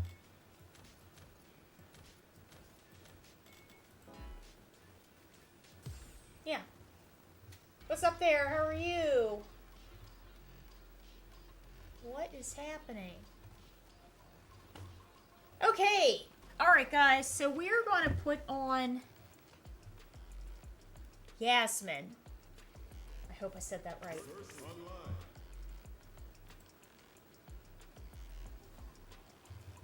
Yasmin, yes. Okay, so we're going to put on Yasmin. We're going to go over that, and then we're going to put on some Dead by Daylight because Jason is out in Dead by Daylight. So, give me a minute here to set up everything for the video, and we will get that going. And we'll talk about Yasmin on there, okay? Alright, I will see you guys soon. Bye.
Okay, so let's I have to switch this over. Oh, wait, I have to switch it over here.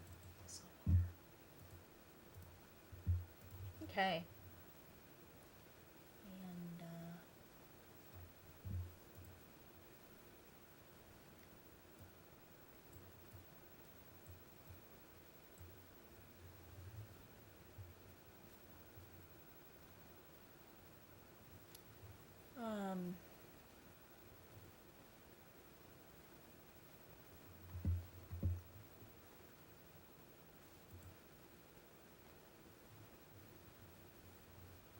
okay. Alright,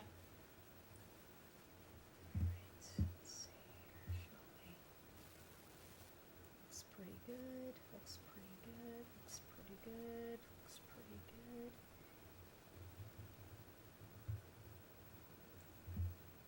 Okay. Alright, here we go. We are going to do the Yasmin review. I will be back in just 1 second.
What's up there, everybody? Hope you're having a good one. And today we are going to be reviewing the just newly released information on Yasmin. So this season is going to be all brand new Street Fighter characters to the franchise.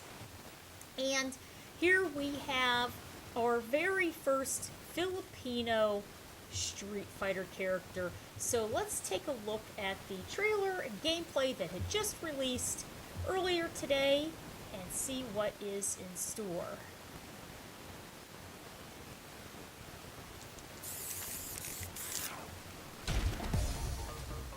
I hit the streets to prove that I'm a fighter.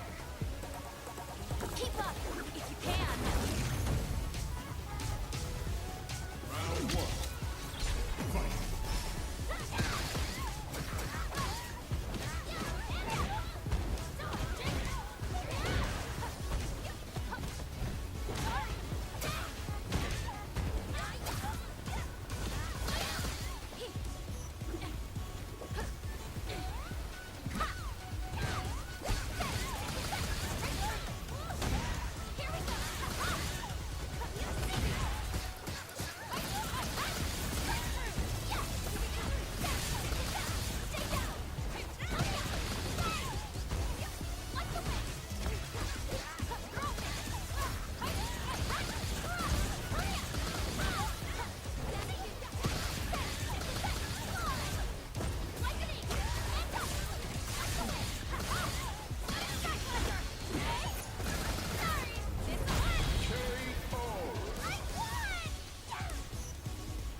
Thank you so much. Ready.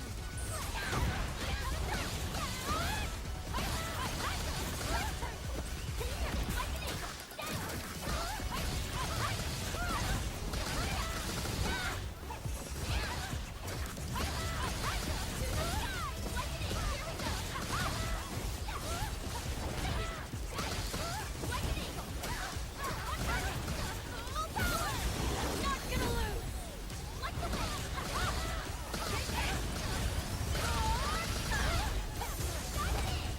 So fucking this.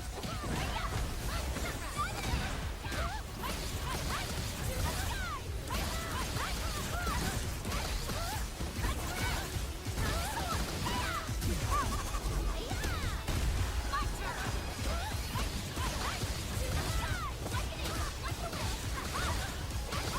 Still in this. That's what you practice. Focus. Blooming.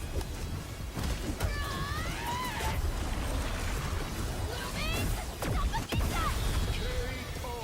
That was too easy. That sounded kind of cool, right?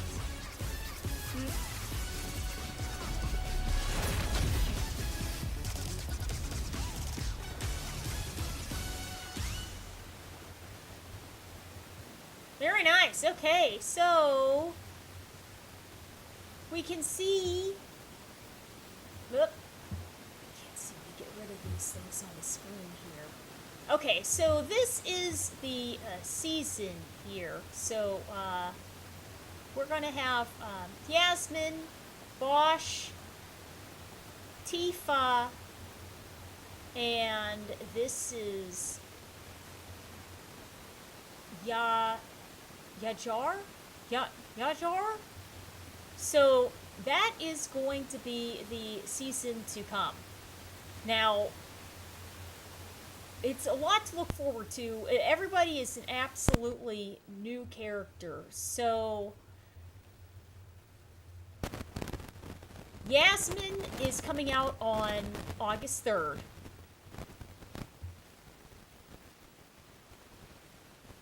Yajar is coming out in autumn.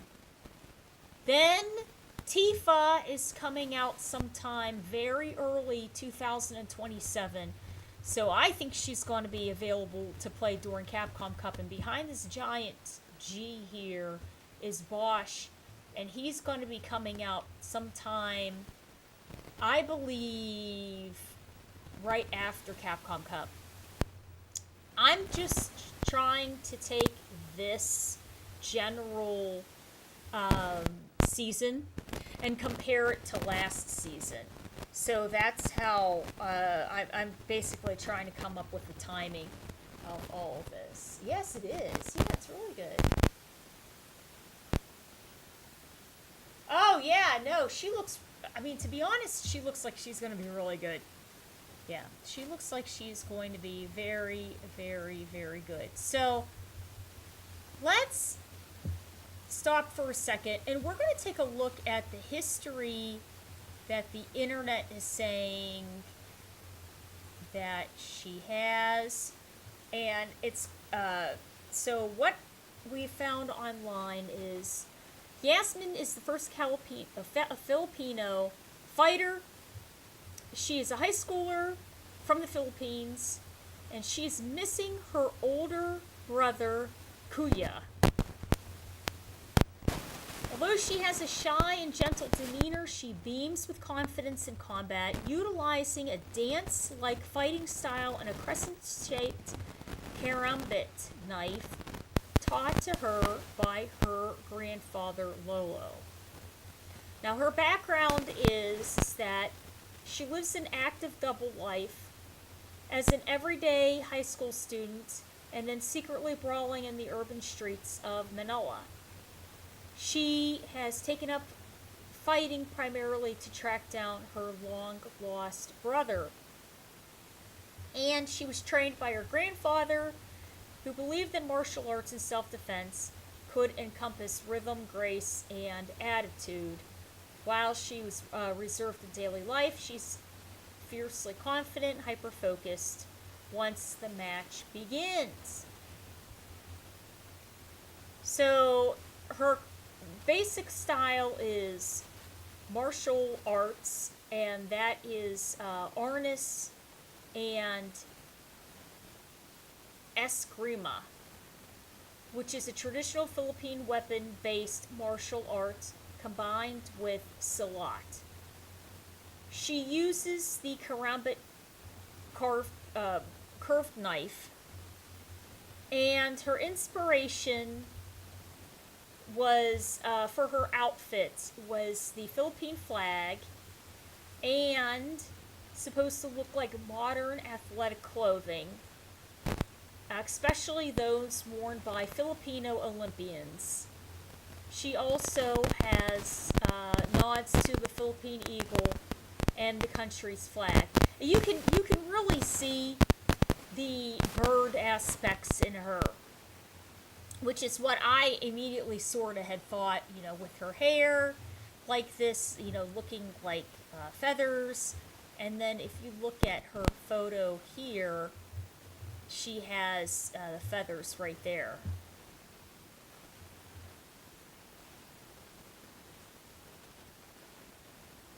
So very interesting, very interesting. So what we're going to do is we're going to go and take a look at what she's doing on the screen and then try to pick out what we're seeing as she's doing it, right? Round one. Fight. Okay, so to me that looks exactly like a Rekka. Okay, so we're going to be able to say that she is a Rekka-based character. You can also say that that movement is something that is going to propel her forward.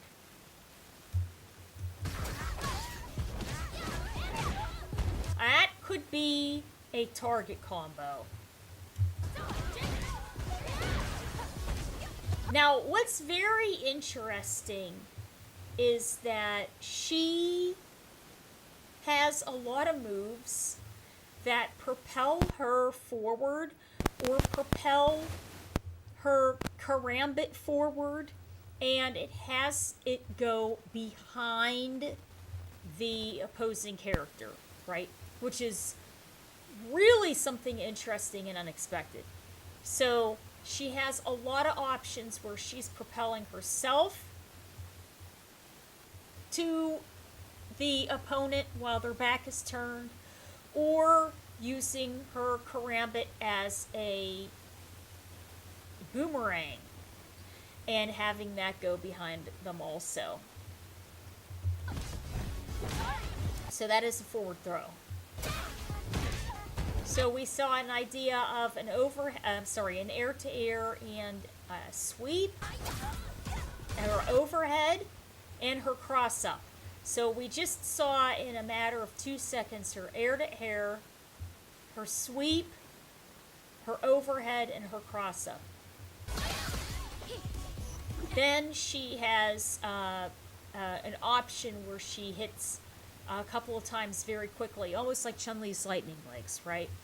So that's also very handy, and it's very, very handy, especially if you do, say, drive rush, or you're hitting some normals. You combo into that, somebody hits drive impact. A lot of times what will happen is that something like that can take the hits and then overcome the drive impact.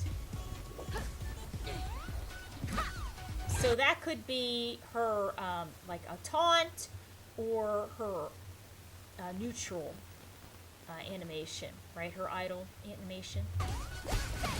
That could be her roundhouse. Okay, a crush counter, and a follow-up that seems almost like Rashid's Eagle Spike. Okay, that is very interesting, because see here, what she's doing is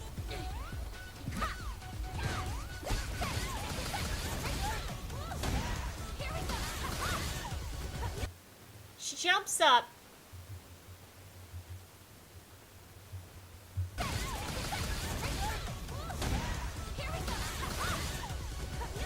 no. Okay, so that is an actual command. Okay, so this is a command option, or a command special, where she starts off on the ground, and then she commits to a jump option, and then there is a dive kick moment. Sort of reminiscent of Akuma at that point, right? So you could say, then when she is airborne like that, she could stagger that possibly. And then that would be hard for people to figure out the timing on when to block if they're not anti-airing.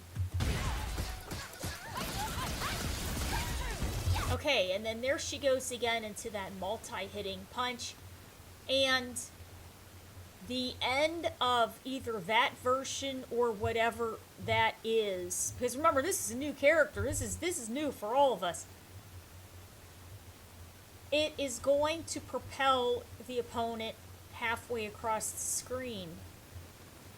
With the opponent halfway across the screen, she throws out her karambit, and that is what is going to go like a boomerang from behind. So there you see Kimberly, trying to rush forward to get a confirm. She gets hit by Yasmin, and then the crescent knife comes through for the rest of the combo juggle ability. Okay, and right there, that was very interesting too. So if you look at this sequence, she does this move, it propels the opponent away. Opponent comes in, gets confirmed, the knife is coming around, and then Kimberly has another confirm on her, right? And then here we go into that multi-hitting punch, and there must be different branches of this, say as Sagat's Tiger Nexus, where you have different follow-up versions, right? Different branches. This one goes down like Akuma's forced knockdown, right?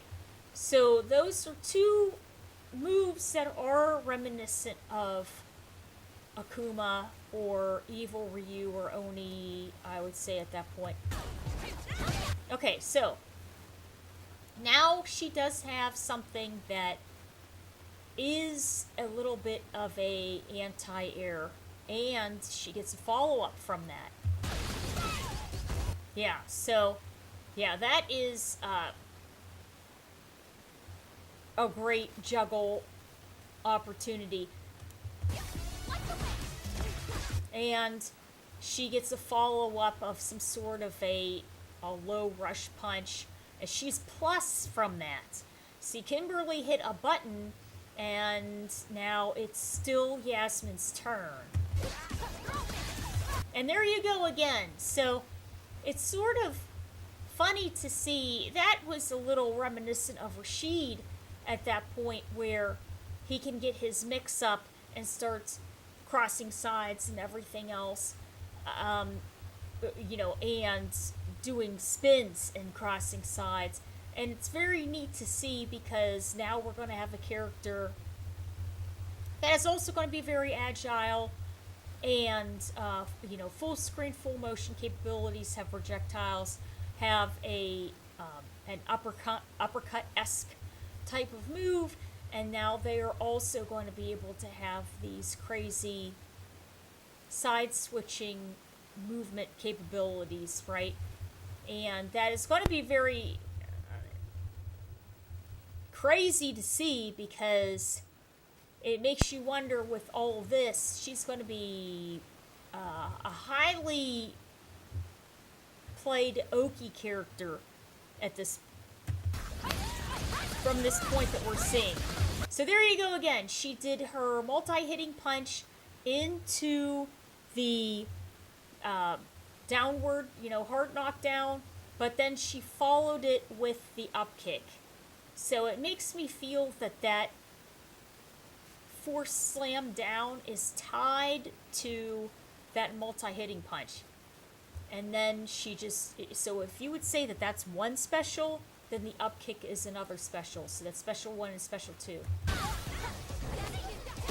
Yeah. Interesting. So Kimberly does her Bushin up kick, and Yasmin then does her command side switch and starts up with her pressure with the multi-punch. And the multi-punch leads to a launch instead of the forced knockdown that we were seeing earlier. And there you go. Drive rush. Now, I mean, Kimberly at this point could probably block that. And remember, with the new adjustments to Street Fighter 6 before this, right before this, people that are just wildly drive rushing, you can neutral jump, ideally. You can neutral jump this pressure, and you're much more aware now of drive rush overheads. So, but this is for the sake of the video, which is a little bit different. So, Kimberly gets a hard knockdown. She wakes up. She's like, oh shoot, where am I? And then here comes Yasmin for a drive rush confirm. She looks like she's using a drive rush standing short. And she threw out her karambit, which we can see up in the corner there. And then it hits her up, back, behind the head, and Yasmin goes for a low. And this is a juggle opportunity into a level.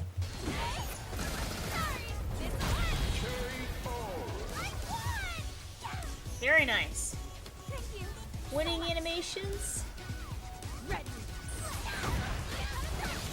Okay, nice meaty jump in.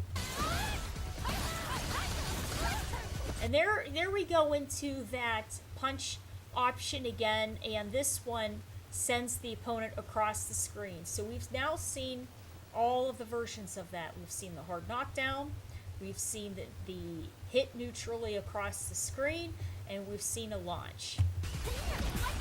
That is a low forward drive rush cancel, which means she's going to be very, she's already in top tier land now.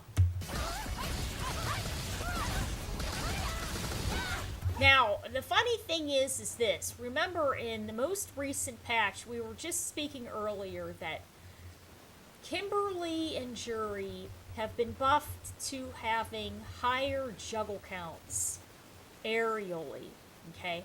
because these characters can launch you up and then they can do a lot of hits, which is fine. But the issue is that while that's happening, and especially for Kimberly with her Shinrinken can setups, they may get you in a juggle opportunity, but the damage isn't necessarily huge, okay? So what the game tried to do was be more forgiving in increasing the combo count during the aerial juggles for Kimberly and Juri. And no doubt with Jasmine coming in on the scene, they said Yasmin coming out on the scene, that she will be capitalizing on this also. This character is going to be a massive pain in the ass, I feel, for Giles. The Giles are not going to have too much of a fun time with this. I think Sims will have to be cautious, but they'll be okay. I think Giles will have a tougher time. Possibly JP's and possibly Ingrid's, but definitely Giles. Okay, there you go. And she said to the sky, and she did her super punch into her launch. Okay, now that is the anti-air karambit with a follow-up. Drive rush overhead.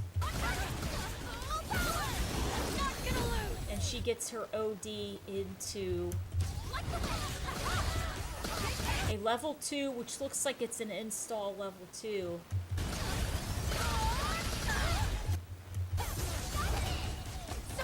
Okay, there you go for the back throw.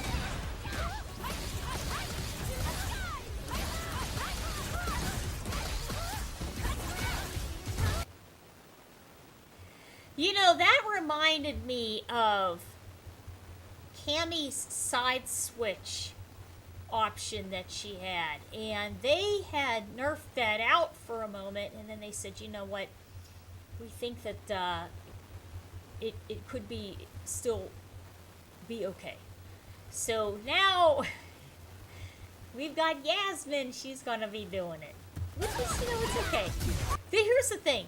The key is that all of these new characters have to look extremely entertaining, fun, and playable, because in the end they want to sell these characters and they want them to do well, to make the game look fun and exciting and inviting and have people play it, right? So that is really the goal of any of this. And if the main audience for the game, 70% of the audience is children, roughly 10 to 25 young adults, or just adults at that point. They're trying to relay this to a younger crowd. So seeing all these things going on the screen and everything is going to be a lot. Trying to get it all tied down and mastering it's going to be something else, because I have a feeling she's going to be, I don't know, to get all her setups and everything is going to be interesting. We'll have to see. But if she is going to have all of this basically Oki mixed in, to me that's telling me I don't think her damage is going to be too high. Out of the two on the screen right now, I think Ingrid is still going to hit harder than Yasmin, because Yasmin has so much to work with. At the same time, Ingrid has a lot to work with too. She has a lot to lose. Ingrid has a lot of startup on different things. She has to acquire Sutton crests. Yasmin, I think, is a little bit more forgiving. The key with her is that you have to be very fluid with everything that you're doing in her routes. So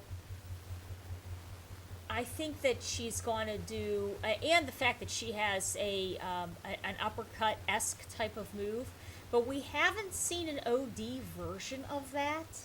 We'll have to see. But I think she's going to do a little less damage than Ingrid does. Okay, drive impact. Okay, and there she goes. Super punch into the launch. Follow up into her level 3.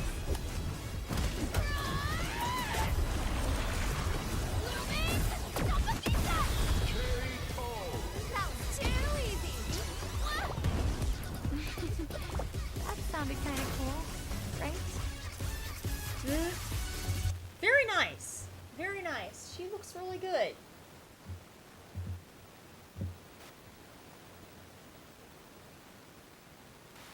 Trying to make this, Marvel.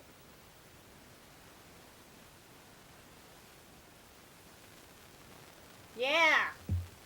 Yeah, I think it'll be a good thing. I think it'll be a good thing with her. Now, from what I had seen online. Hey, what's up? Oh, hey, what's up there? How are you? Cuz Lightyear. Oh, that was an hour ago. Oh man, I missed him. Mystic Maine, what's up there?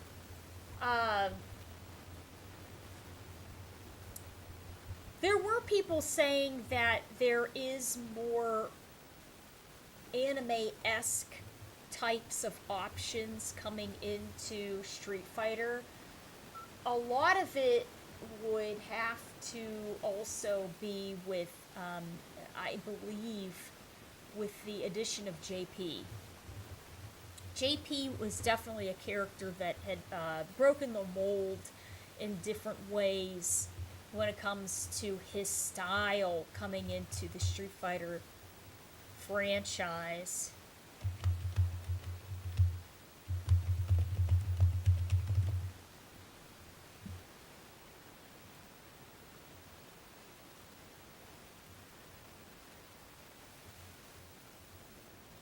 Yeah, I'm trying to see if there's any additional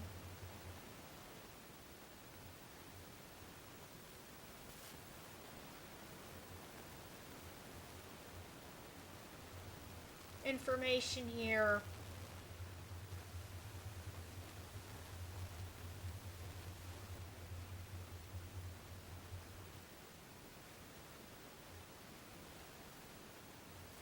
I can never find the information that comes from Capcom about the characters. Like, I go straight on their website and I can never find, and then everybody's like, oh, look at this link, and it's like a link that's, I can never find it. Yeah, the only thing that's pulling up for me is just a photo of her, and it says 5'4", 130 pounds.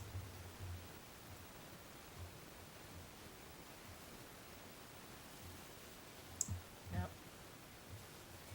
Okay, well, they do have a rundown of it on Event Hubs. But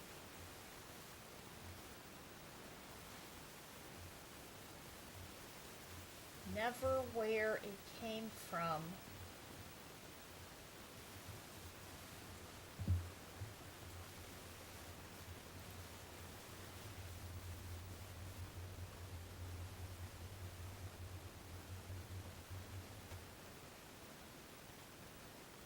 Oh no, that's fine, that's fine. Okay, so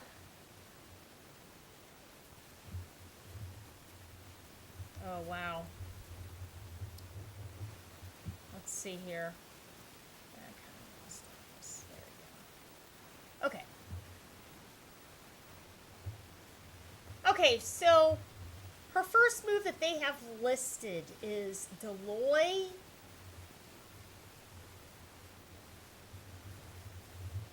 I'm going to missay these words so much. Deloy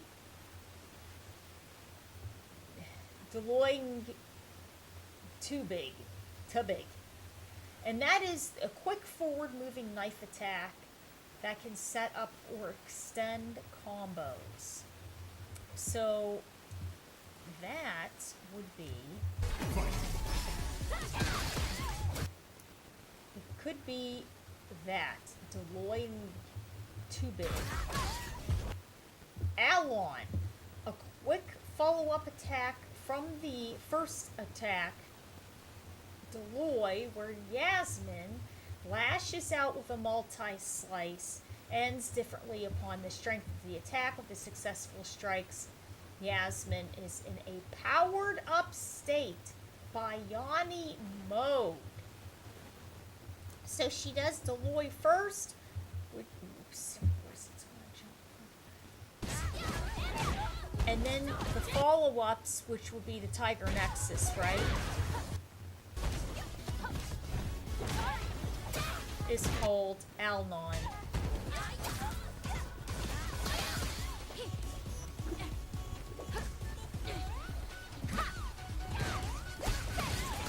Okay, so there you go. Alnon. Talim Hangen.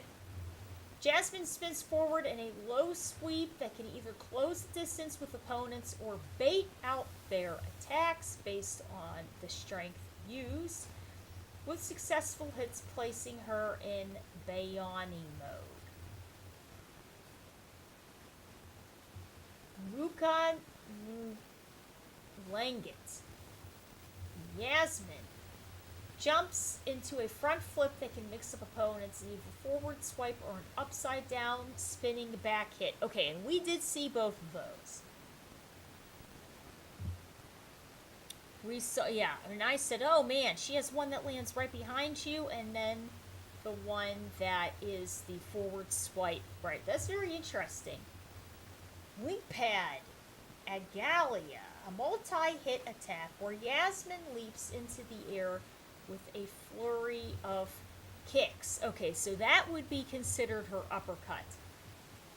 Pangil Licorin, a swirling projectile that lashes out at varying speeds so Yasmin can chase down and open up her opponent, and that would be her crescent knife that she is throwing out.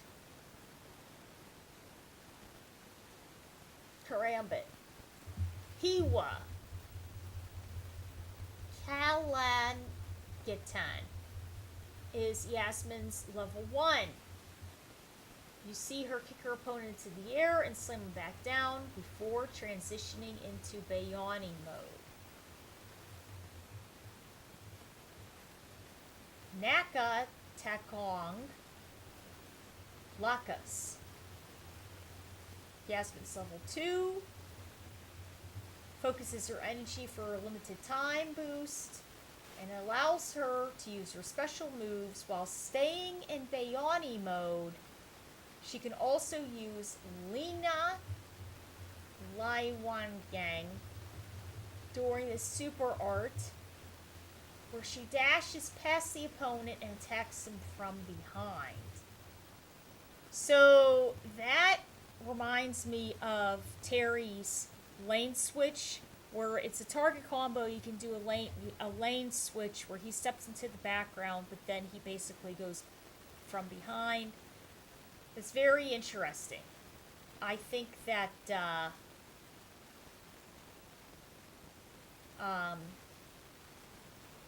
it's a good, it's definitely a good thing to keep people on their toes, right?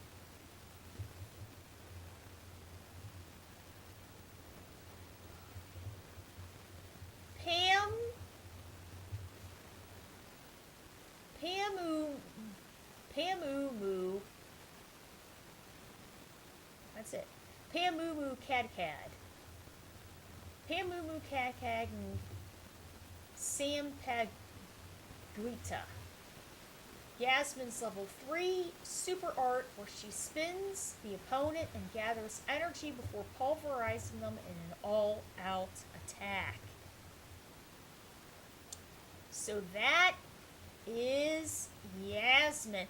I have a feeling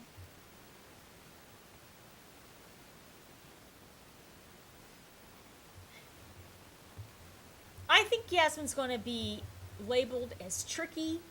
I think that she's going to be roughly medium hard difficulty, but generally medium. In the game, they'll list her as medium. And she's going to have a lot of options like Kimberly does. But this is a completely different package. And I think she's going to be a nice addition. I think she's going to be a good addition to the game. Yeah. Rekka type. Oh, yes, absolutely. Yeah, Rekka type moves for sure. For sure. Yeah. There's that slice they were talking about.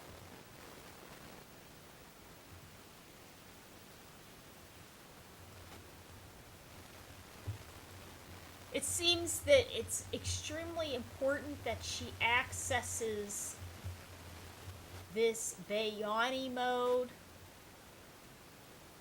Sort of funny because they have her hair in when your hair looks like it's one color and then leading into another color, they call that, sometimes they call that balayage.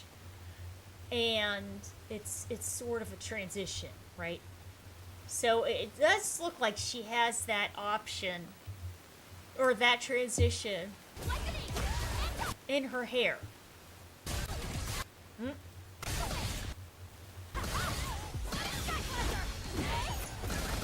Wow. She's going to be really something to see. I think that for commentating her and the other commentators, I think we're going to have to try to figure out a general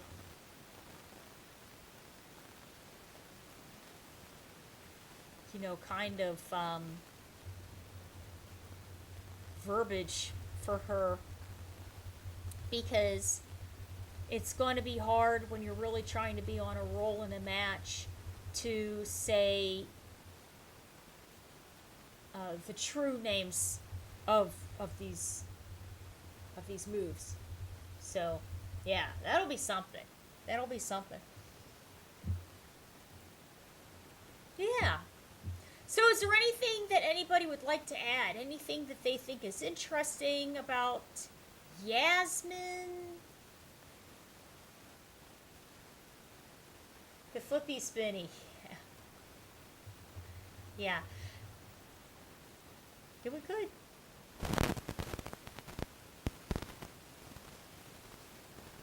Yeah, she looks great. I think they did a really good job with her.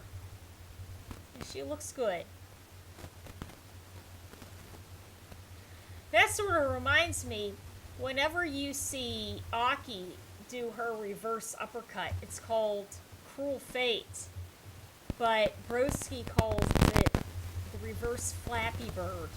So it makes me think, oh, that's the reverse Flappy Bird. I think I've said that a couple of times in commentary too, but then you just end up sort of going back to Cruel Fate. She looks a lot of fun. She does.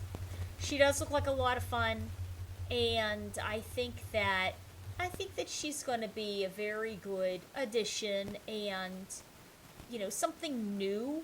And that's what I really feel that the Capcom team is looking to do, is introduce new characters, because they have a big new audience, and they're going, you know what, this is going to be a learning experience for everybody. And I think that's what their agenda was and what makes it special. And even for me, doing the commentary, this is something totally new. So we have to learn all the new properties and all, because even with the classic characters, you can still learn, the new properties and startups and cooldowns and everything else for all the different moves, but there's already an air of familiarity there. With Yasmin, no. So this new season here, season 4, is new for all of us. So it's going to be something to experience. Sorry about that. Something to experience and check out. You think that she will be Jamie without the drinks?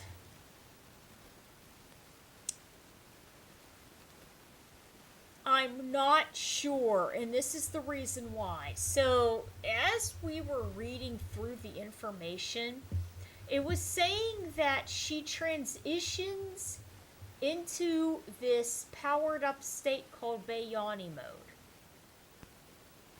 Oh, I think I know what it is. Wait a second here.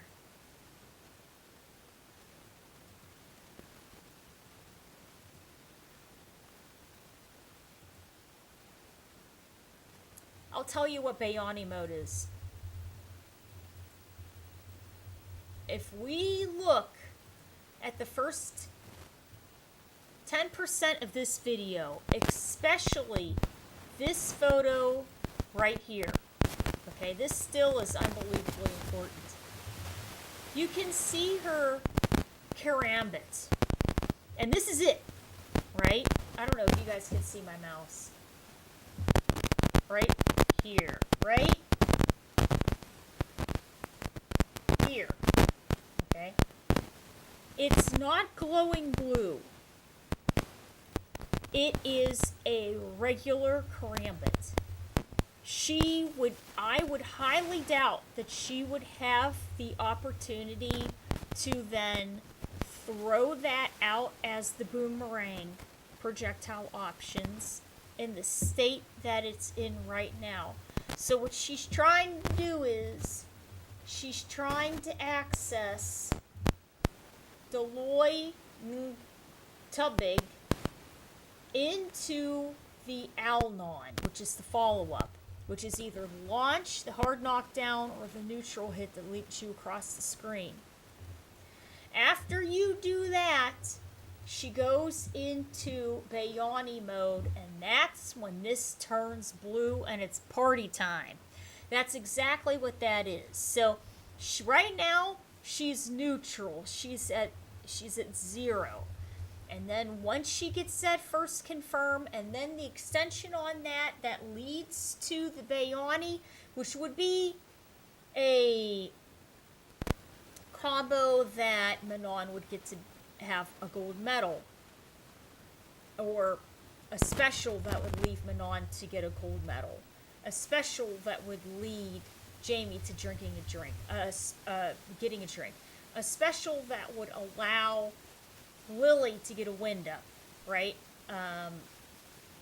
Or any moment that Ingrid could use to get a Suncrest, or really any moment the DJ would have to up a level. Because I think that he's one of, in addition to DJ and Manon and everyone else, but I think that he's one of the characters that was a tester character to try to come up with that. The more that I really think about it, that he has the ability to do that, it's just very interesting. But anyways, she has to do something to access this to to be enhanced and glow blue. And then when it does, then she gets the enhanced properties, which would be like throwing it out like a boomerang and things like that. Pangle Sa Likurin.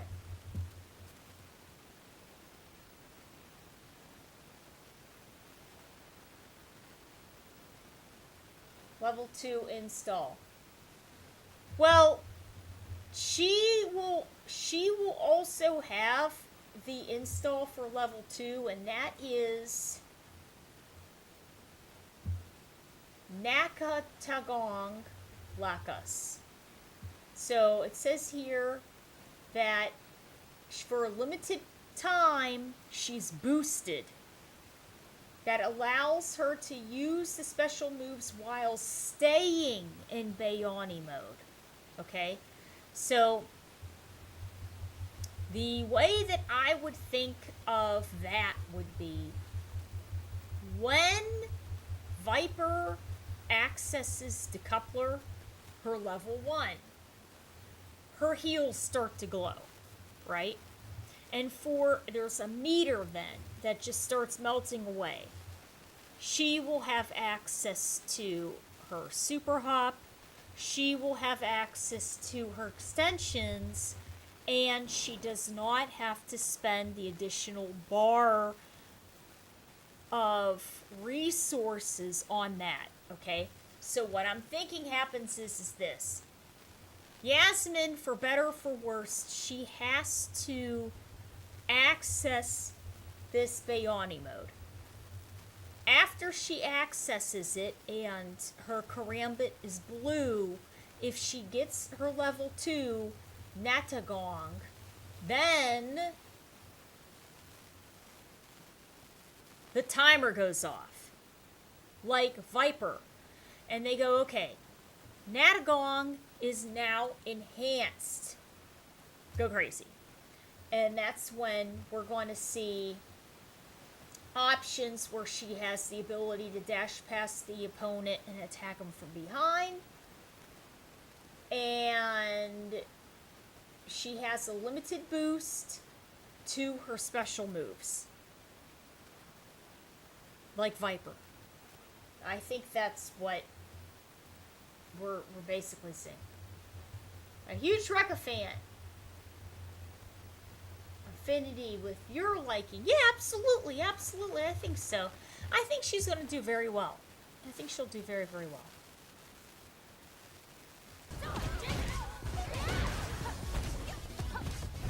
You know, the funny thing is, I have this on 1080p, but I don't know why it's.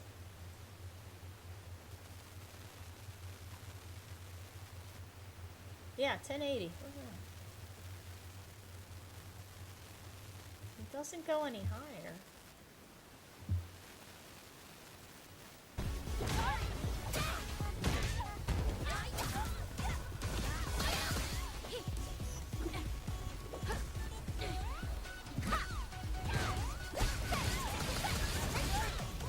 There!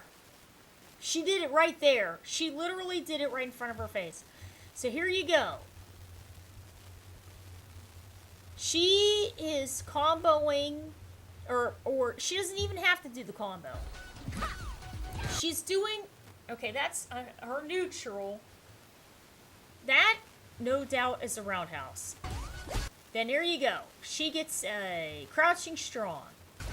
And now she's going in. Okay, she got the crouching strong. She got the neutral strong. And now, right here, she comboed into the thing that is going to give her Bayani mode, which is Hiwa Kalan Gatan. And that's this. And once she gets it, she went from... Come on, computer. She went from not being blue to now she's neon blue. Now look, her hand is neon blue. So now she has the ability to use her Bayani mode. And she can. But the key then is that I don't know how many times you can use that. It might be like you can use it twice and then you have to combo and access it again. But if you're in this mode and you can access her level 2 Natagong Lakas then it takes this enhancement and enhances it even more. So that's what we're dealing with that. That's pretty cool. Very neat, right? Okay, so does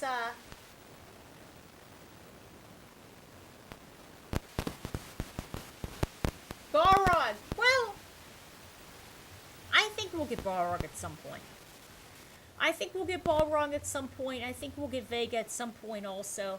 Because if this game is going to last as long as the Capcom team is saying, which is 10 years, then they are just really looking to, I think, add new characters, because they're saying that there's a big audience out there that's new. So they're trying to just really bring in new characters for the new people, and the fact that these new characters are ideally different. Okay? So Yasmin is from the Philippines. They've never had a Filipino character before. So that's why she's very important, because of her origins in that sense also.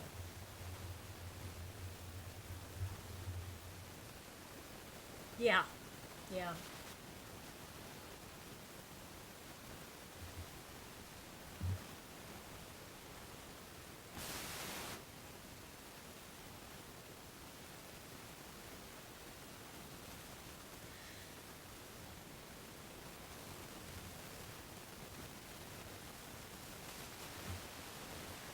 The only thing I'm trying to think of,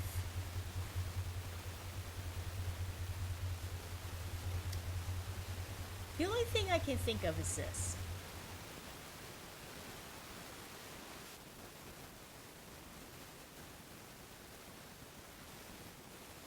The only thing I can think of is this. They're probably thinking, okay, look, if you like the original cast, okay, and we're going to call the original cast anybody Street Fighter V and older. Nobody new in Street Fighter 6, because that is new, okay? We'll just say original cast is anybody Street Fighter V and older. They're probably thinking, alright, if you would rather play a character that is more familiar, you know what I mean, nostalgic, whatever it is, they'll go, look, there's a huge chunk of the roster with those nostalgic characters. So they're probably going, this is what we're going to do. We're going to put out 4 new characters, and we're going to try to make them, you know, visually pleasing, diverse, from some countries that need representation, and have different abilities, and they're fun to play. And they're probably, I bet you,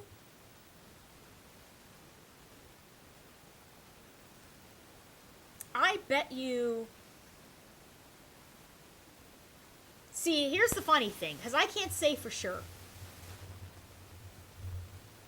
Of course, Kakeru won with JP.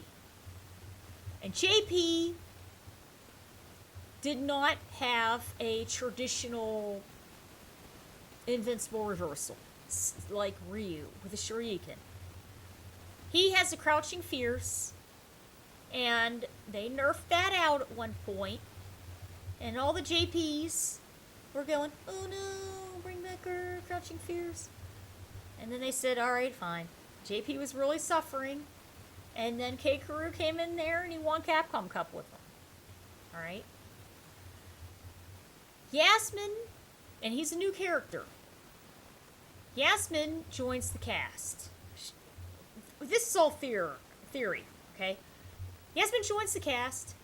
She has some sort of an upkick. We have not seen the OD version of that. She may not have an enhanced version of that. It may be like Ingrid's moon kick. Okay? So, even with that, from what I'm seeing, I think she's going to be very good. That's just my opinion. But I think she's going to be very good. I want to say she's available August 3rd. Tifa will be available sometime, say, late January, possibly February time, right? We're both going to see them at Capcom Cup. I think that we will see Tifa and Yasmin in Capcom Cup. And the reason why I'm saying Tifa especially is because the license for Tifa is so hard to get and so rare that there is no way that I'm almost willing. I don't bet. I don't bet. I have a thing. It's just my thing. But I would almost be willing to bet money on the fact that Tifa is going to be a medium-high tier character. Simply because how difficult it is to get the license, how rare it is to have a character in the game. She has to be specifically made a certain way, programmed a certain way, look a certain way, react a certain way, and there is no way that Square Enix, I hope I said that right, is going to allow their property to be low tier. There's no way. And if they want to sell that character, this is where the business part comes in. If they want to sell that character, they will make sure that she's like Mai. And I'm not saying playing like Mai, but I'm saying has the capabilities that Mai has to be fluid enough by top tier pro players to pick that character up and get a lot of mileage out of her. And she may not be the absolute best top tier character, right? But she is going to be a pocket character, like say a Pocket Mai, where anybody can use her and they'll be like, okay, you know what, here's Tifa. And you know what? What is a better selling point than having your character that's a crossover character from literally another business, doing well in a game, and there's all that promotion in a giant stadium full of people having pay-per-view, and then there's that character. All the publicity on social media, literally all the publicity of us streaming from home on screens everywhere. So they're trying to take all of that, especially for Tifa, and they're trying to sell that. But I really feel Yasmin's going to be good. I don't want to say I can almost guarantee it. I can guarantee it for Tifa, because there's no way they're gonna drop that. There's no way. That I'm 95% sure she's really going to hold her own. She's really going to hold her own in the game. And that's what they're trying to do. They're going to say, here's all these brand new characters. We're going to make them as visually fun. They're going to look fun. They're going to sound fun. We're going to want the new players to pick them up. And it's going to, sort of shake things up so that the classic players are going to go, this is all new and it's not as familiar to me. And they're trying to even out the playing ground for about a year. Okay, that's what we're looking for the season, is about a year.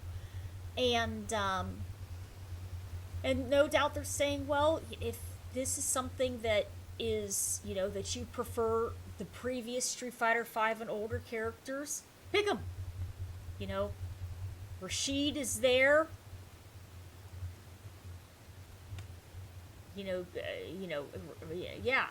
Rashid is there for Street Fighter V. For Street Fighter 4, it's Jury. For Street Fighter 3, it's Alex. Street Fighter 2, Blanca, and Street Fighter 1, Sagat. And then take your pick, and then all the other ones fall all in between all of the rest of them, So I think that's what they're thinking, basically. But, you gotta remember, just to say, a lot of this is just marketing and business points. And they're going towards the new characters for this season, so I'm going to give them a chance. I'm going to give them a chance to see how it goes and everything, but, I'll still be playing Classic Blanca. And then I'm trying to find, along with Modern Elena, I'm trying to find another modern character. It may be DJ. Chun-Li has some loopholes that I'm not necessarily happy about. So I'm trying to give DJ a go. And we'll see.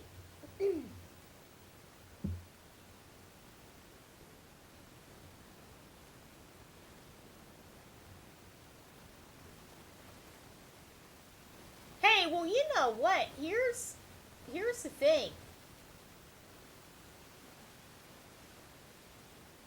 How Tifa stance base? Probably. Yes, probably.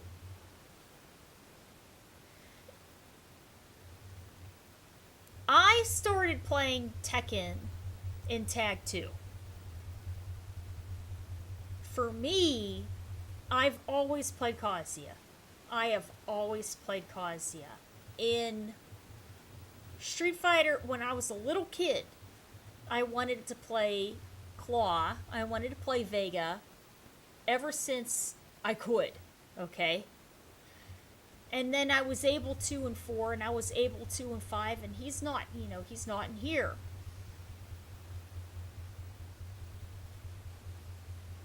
Tekken did not have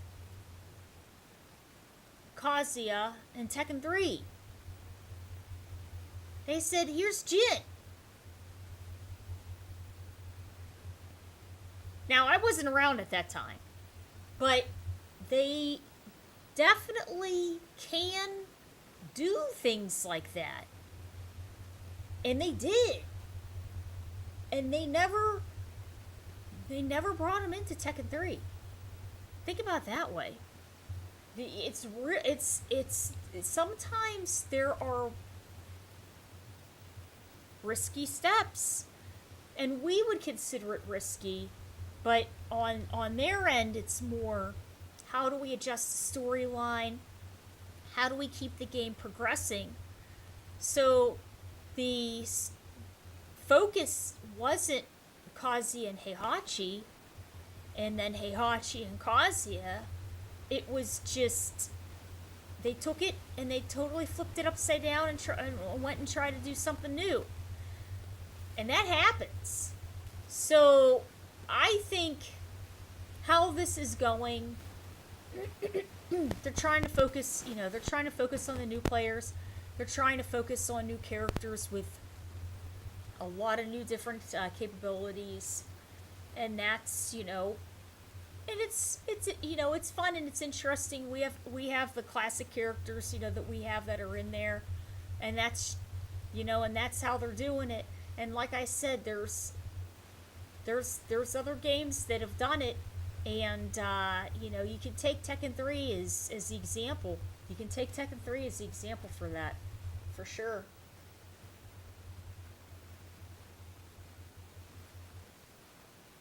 Well, who do you want in it?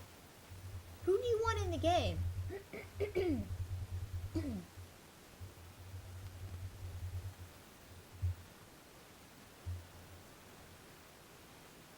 Balrog. Yeah.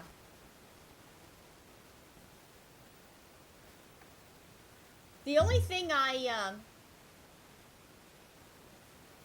and the Sagat story, yeah. The thing this is what I do. And I know no doubt, there's a lot of other people that do this too. But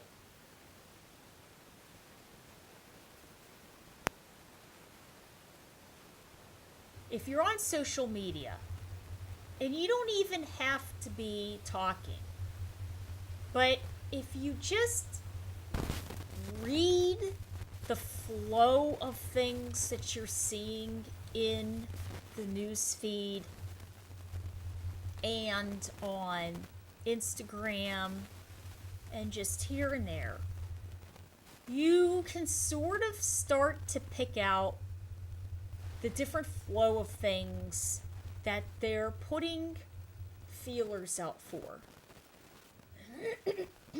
And all I can say is, and this is something that was very surprising to me. In Street Fighter V, there were a lot of feelers for Fei Long. And I feel that they would have moved forward with Fei Long, that there was something going on, and I had read this. I have no clue how true it is, but there was something going on with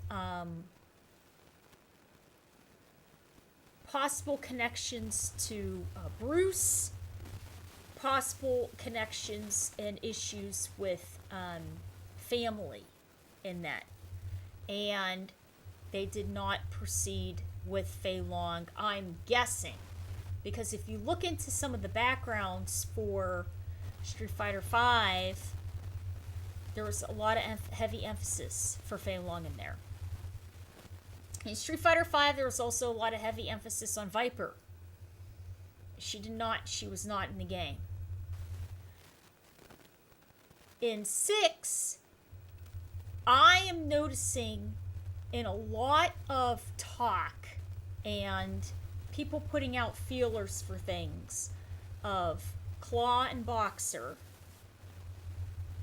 and Makoto. And people have been much more recently bringing up a lot of talk about Ibuki. But it makes me really wonder, because I can't help but wonder if the reason why there's been a lot of talk about Ibuki is because Yasmin has, hi there, how are you? What's going on? How are you? Yasmin has a lot of Ibuki-like qualities and traits. So there is a possibility that could be going out there, and then here's the character, look at what we can do, try her out. And I think that's also how some of this happens. Yeah. So I don't know. I mean, I can't wait to see how the new characters are going to be. I think it's going to, for this year, I think it's going to even out the playing ground for the new players, and you know, they're going to have characters that are completely new. These are going to be stories we have no clue about, backgrounds we have no clue about. They're going to be areas from characters from areas that hadn't had representation before, which is good, because people want their areas to be represented, and it gives a lot of free reign when it comes to development at that point. So we'll have to see what is going to happen, but I wouldn't give up on the fact that some of your favorite characters, you might see them. Because if you, like I said, you start going through, you start looking at social media, and you'll start seeing how things are kind of branching together. And then, you know, and it's something that may come to happen, But like I said, I've also seen things on there that I thought, okay, you know what, I have a really good feeling that this is going to happen, you know, with different characters and things like that, and then it doesn't. So, for whatever reason, you know, they decide not to move forward with whatever it may be. Yeah. Soul Helper? Yasmin. Charged character. I am going to go out on a limb and say I don't think. But it's possible. But you know, but they've been, to me, I think they've been trying to push away from that a little, but we'll see.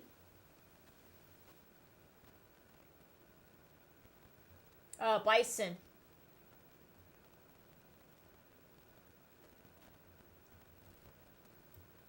Oh.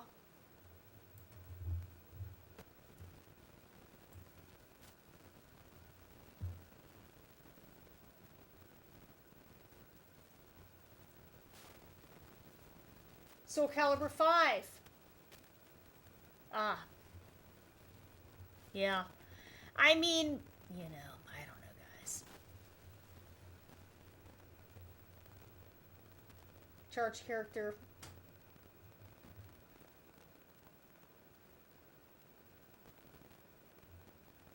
Yeah. I like her hair a lot. I really do.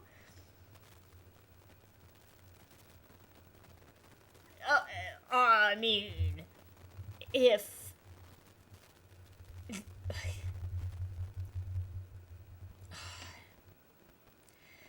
they dropped Balrog and Vega when the movie comes out, I think the Street Fighter community would explode. Seriously. Seriously, I think they'd explode.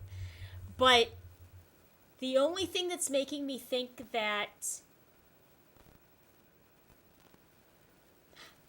I'm thinking it's not going to happen. And this is the reason why. I don't mean to be like, I'm not saying any of this to be a Debbie Downer. I'm really not. The only thing that I'm trying to think of is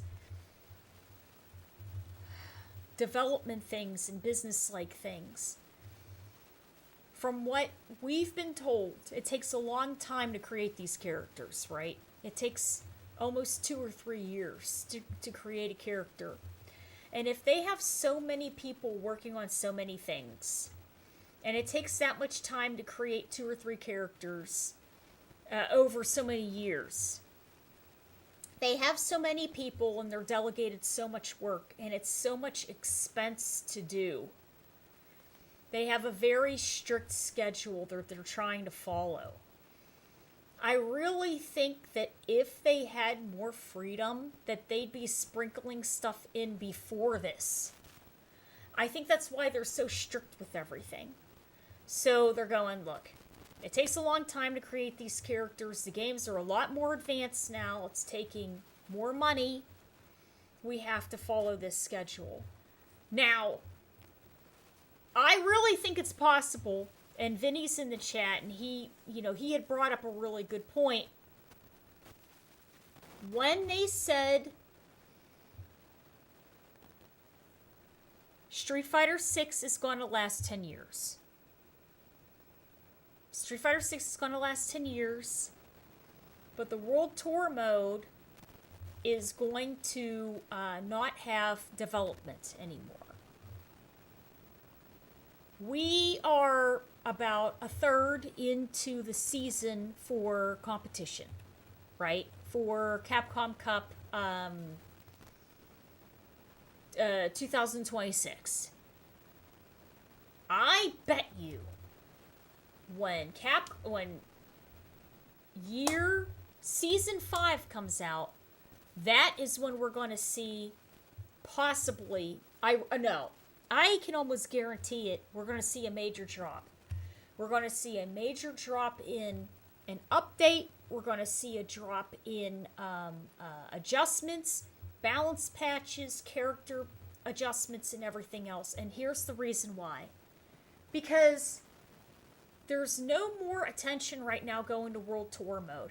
And we know that people, they're saying a large amount of people love the avatars, they love the 3D world, and they love doing that kind of stuff. And they like the battle passes.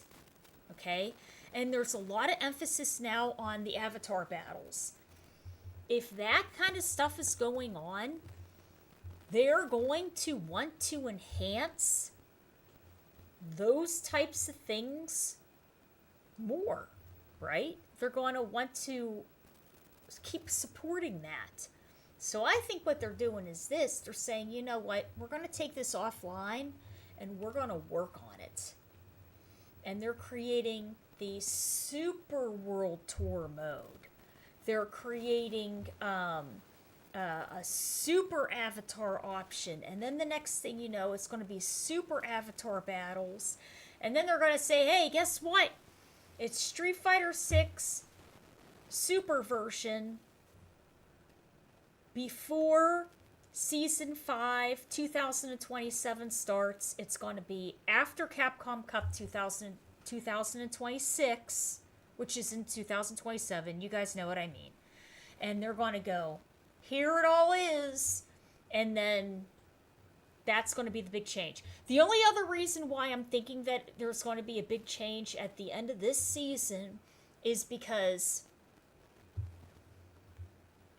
the things that they're publicly stating with, there's a massive amount of people that are younger, they're looking to get into this, but they're new. And we need to make this beginner friendly and bring these people in so that they're not just doing the avatar battles and everything else, but they're also playing competitively, right? And we want to keep this audience. I think that in keeping the game the way that it is, that's going to help people learning, because they don't have to deal with, I learned something for 2 or 3 months and now there's this big adjustment and now I have to learn it all over again. I'm getting frustrated and that's it. I'll give you a really good example of that. I, for a year and some, played classic DJ. I've played charged characters all the time. I play charged characters, that's my thing. I love charged characters. I play DJ in 6. He's charged in full motion, but my hands can't handle it anymore. So I play modern now. I just tried modern DJ tonight, and he was a handful, okay? Now, can you imagine somebody that's been playing charged characters, and granted, you know, these are modern buttons also, but I have an extensive history of charge, playing and then kind of going, I'm getting my ass kicked. This is really hard, and you're a new person and having to go through all that? It's a lot. It's a lot.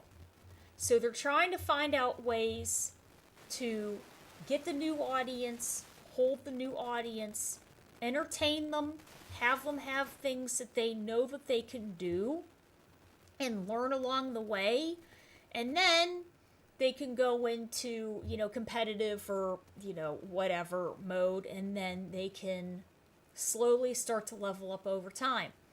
Now, I know that other than engine maintenance adjustments and character quality of life adjustments, and unless something is completely egregiously, like, broken, that they're going to patch it that way, okay? That the game is going to be relatively the same until Season 5. So I can go, you know what, I can get my ass kicked playing modern DJ until I can figure out what the heck his core fundamentals in modern is, and then I can get back on my feet, and that's okay. But for new people, it's almost a safety net because it's another year for them to sort of get their legs underneath them before they would possibly make these super changes, and then things really start changing. You know, the drive, possibly engine adjustments, and whatever else. I know you guys know what I'm talking about. I know you know what I'm talking about. So, yeah. Golf clap. No modern. No hybrid left. I got the golf clap. I mean, it's okay. Me personally, I mean, if I had, let me put it to you this way. If I had access to Ultra Street Fighter 4 Vega in here, I'd be all over everything. I can still like I said, my hands are completely different now than they were a couple years ago. But I can still really maneuver that character very well. Not very well. Like, probably at like 80% of what I used to, 85. If they dropped him into 6, that'd be it. It'd be everybody's having a crazy day at that point. But my biggest fear is if they do put him in here, and then I have to do double quarter circle motions for my levels, it's a wash. It's an automatic wash for me, because for me, physically it's not viable. I can't do it. I'd have to play Modern Vega. And then I automatically lose 20%, which is kind of devastating. Actually, it is devastating. It's devastating in this game, because certain characters in this game snowball and stack damage so incredibly much that it's like it can be a serious issue. My theory is they want a lot of things in this game to be accessible. If they would bring an option in of charge levels or Guile-like levels, Honda-like levels in 6 that we could, I hate to say it, but if we could buy, I'd buy it. I'd buy it for Vega. I'd buy it for DJ. You know? I'd buy it for whatever character. But then the issue also becomes, I don't know if there would be an issue with certain combos with charge partitioning and everything else. But at the same time, if you're good enough with it, it should not matter. You should be able to execute the combo or whatever it is into a charge. I don't know. We'll see. Story arcs. Avatar.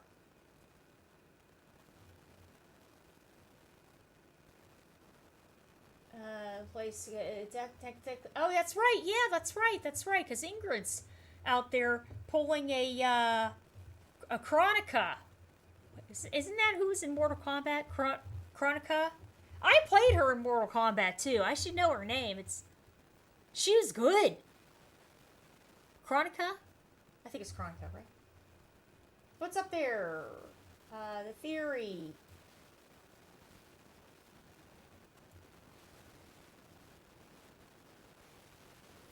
Street Fighter 16.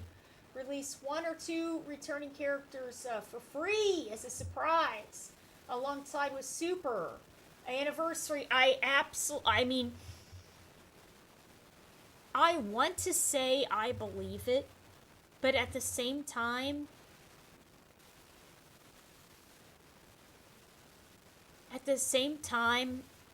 I'm thinking it's more gonna be, this is Super Street Fighter 4, and here is the cast of 4 to join.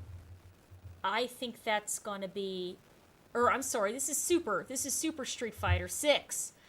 And then this is the season of 4 characters that we're going to get. I don't know if they're going to do 2 additional characters just to, I don't know. I'm thinking more of a time issue. I'm thinking more of a time and development issue than anything else. I could be totally wrong, though. I could be totally wrong. When I was 11, I had to learn the DP.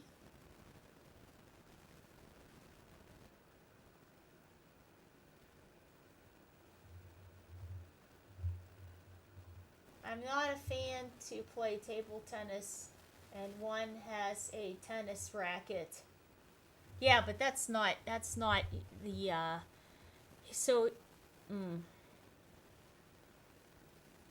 let me put it to you this way.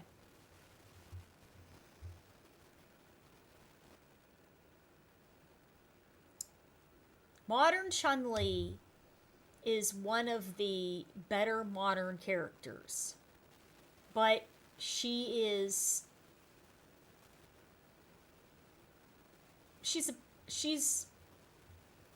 a pain, a little bit of a pain to use. And the way that they had given her certain things and left out certain things, you have to know what you're doing with her and be on point to execute her properly. Even with the safety net of modern, that safety net can really throw you under the bus. When I think of high-level modern Chun-Li players, I think of Haitani and Chris G. I don't see really any other modern Chun-Lis in top 8s other than them. And even Haitani is sort of like wavering with modern Chun-Li, regular Chun-Li, other characters, things like that. Chris is stuck with her for a while. Modern is not at a high level tearing it up out there. It's not a threat. So the issue then is, if you want to be good at modern, you have to be good at classic. Because to truly tap into modern, you have to do basically classic-esque types of things. But it gets weird because you have to hold certain things down, release other things, press a direction, hold other things, release other things, and do it that way. The only thing for me that kind of helped me understand modern from a classic point was playing Zato and Eddie in Guilty Gear. That was it. Because I'm like, okay, I got, my gauge is ready for Eddie. I can do X, Y, and Z to summon Eddie and put him out. But then I have to hold down a certain button. And then I have to do a movement, piano some other buttons, release that button, and then time different things for Eddie's follow-ups, right? And then doing all of that was something that I'd never done in fighting games before. So it was the only thing that really sort of got my mind around some of that. And actually it helped me with Elena's Lynx roll. Because with her Lynx roll, you have to access it and, hold down in modern. You have to, you have to hold down special, you have to hold down, you have to press forward, and you have to keep tapping forward to keep her rolling. And then you have to keep holding down and tapping forward, and then you hit light, medium, or heavy, and then you can either press forward or you can let go of everything, and then she has different options on what she's going to do. And I wouldn't have known any of that if it wasn't for playing as Otto. Weird, right? So modern in general is not, it's not classic, and there's definitely some things in classic and some characters in classic that are easier in classic than they are in modern, I'll tell you that. You know, and just what they have. The new Mortal Kombat stuff? Chronica. Chronica, yeah. Season 5. Oh, the 40th anniversary.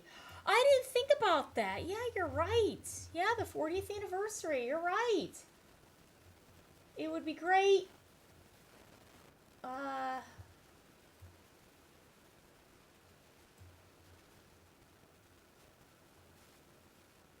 Goodwill if they made them free. Oh, that's not going to happen. I can't imagine. Well, I don't know. I mean, I'm not one to say, but the only thing I know is that I was talking with somebody years ago about development in general for literally these types of games. And they worked in one of these companies. And they said the amount of money and time that goes into this is just, it'll blow your mind. It'll blow your mind. And he told me, he said that at one point they had to put out a big patch, like a big season patch, and to get all that information and everything all together and whatever, and then to put it out cost, and this was back then, it was at least $1 million. At least $1 million just to get that huge patch out across the world, to get everything all lined up according to what they needed. So I always remembered that. And then I think, okay, with time now and inflation and, you know, and we're dealing with even more advanced graphics and engine and everything else, it just, the price just keeps going higher. That's just what I don't know. That's just how I think of it, at least. But I could be wrong. I don't know.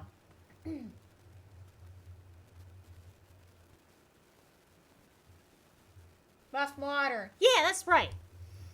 I say 10%. 10% damage nerf, I think, is fair. Let's make a t-shirt. 10% damage nerf t-shirts. That's it.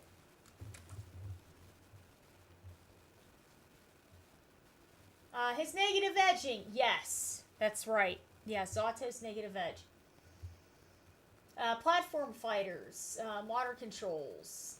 Easier to transition into fighting games.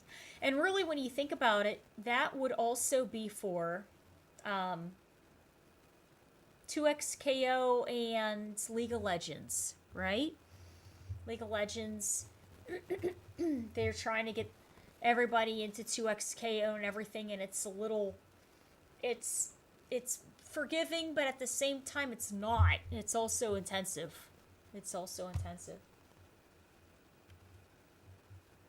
Yeah, 4 characters in. I'm good. How are you? What's going on there? Yeah, how much money? It is. They don't lose frames. Input in a button. You know what? Let me tell you guys something.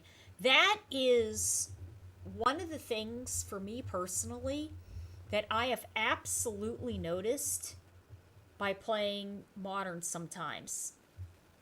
If I'm in a match, a tournament match, online, and if it's laggy, choppy, and I play Classic Blanca, and I used to play Classic DJ too, but he's too much for my hands now. I can't handle it. If I'm trying to do things with Classic Blanca, and it's a laggy match, I'm going, okay, you know what? Because it's sort of like there's drops. Things don't, it's just, they don't go through. They don't come out. So you go, okay. And then what I do is I pick a modern character. And ideally, the modern character is more forgiving with the auto combos. And then that's what I do. I try to focus on auto combos if I'm playing an online match and it's all over the place. But two things will happen then. Either the auto combo, and this has happened, the auto combo won't work. Like, you'll do it and then there must be a drop. Like, it's not sensing that you're pressing the button on the other side, and then it just doesn't complete the rest of the combo, and then it just drops. Or you're playing the match and things that you're inputting just isn't coming out. Like, you take a throw and then you still get thrown. You try to wake up with your reversal and then it doesn't come out, and you end up getting blown up on wake up, and you're going, holy hell, how did that happen? I mean, that kind of stuff still happens. But I've noticed if it's a choppy match and you play modern, it's more forgiving. It is the parachute's there, but it's not an invincible parachute, but it's definitely helpful. It's definitely there.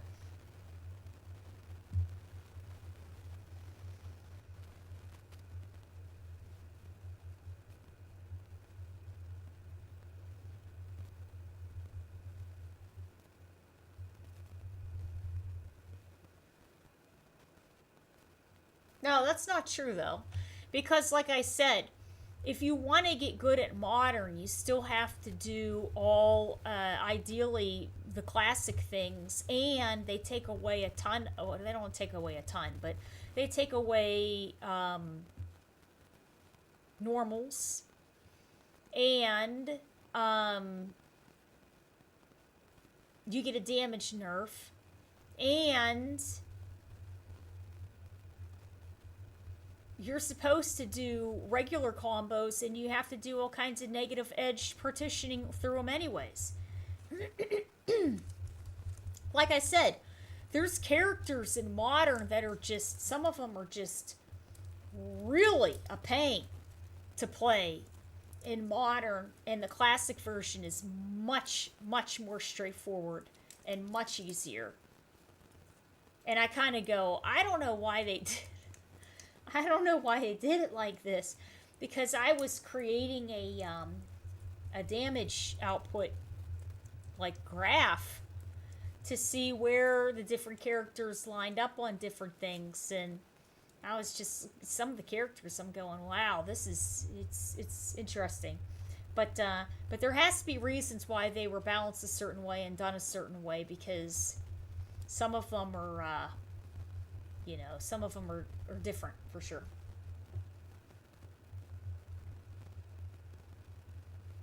Yeah. Well, it is what it is. I mean, like I said, at the end of the day, you don't see 10 million modern players performing really well. It just doesn't happen. It hasn't happened. It hasn't happened in 4 years, right?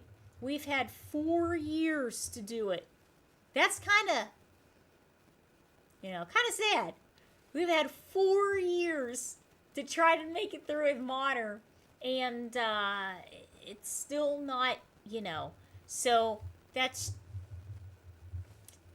but at the same time, it's a very, very delicate balance, because if you make it too forgiving, then people are just, it's going to be too much.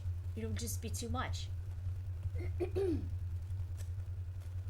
Yeah. That's right. Now, here's the thing. If they're on the streams, they need to go to tournaments. They need to go and start pushing out and seeing what we saw. A fantastic Aki. Well, actually, no, that was interesting.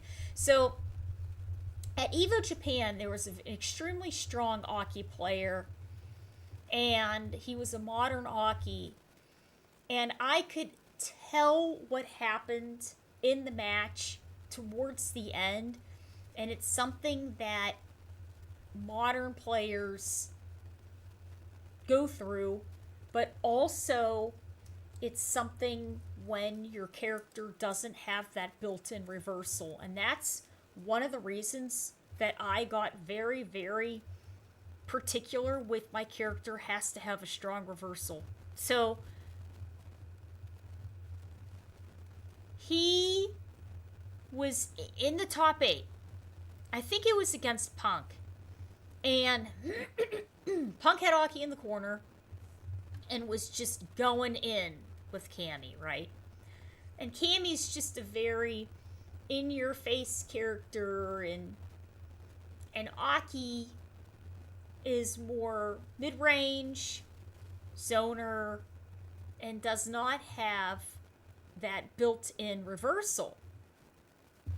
And I'm watching all this and I'm going, you could feel the pressure and see what was going in this modern player's mind. And he's going, and if you play classic at that point also, your mind, at least my mind, starts to revert back to classic. And you're trying to do things classic, and then that just really screws you up because, the buttons aren't formulated that way. And you get a lot of execution errors at that point. But then I'm going, he was really kind of having a tough time. And then he didn't even have a reversal to try to reset the neutral.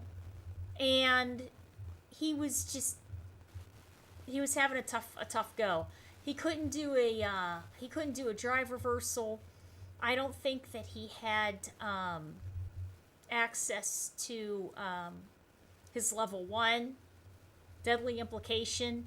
He didn't have access to that, and then he was just literally stuck. And I said, man, that's one of the things of when you're playing modern, and when you're playing modern in a character that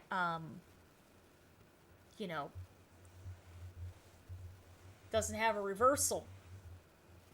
What I'm really surprised at is I'm surprised there aren't more modern Ryus, because Ryu hits like an absolute truck. He hits so hard, and he hits so incredibly hard in Classic. It's just absolutely insane. And then on top of that, you get a little bit of a damage nerf depending on what you're doing in Modern, but you do have access to his options in Modern. I'm just surprised that we haven't seen more modern Ryus, and to be honest, more modern Alex's also, because Alex is just, his damage output is very high. It's very, very high. And when you take that and put that into the modern equation, you take a little bit of the damage away, he's still an extremely strong, viable character. Same with modern Zangief. Modern Zangief is just very good. Very, very good character.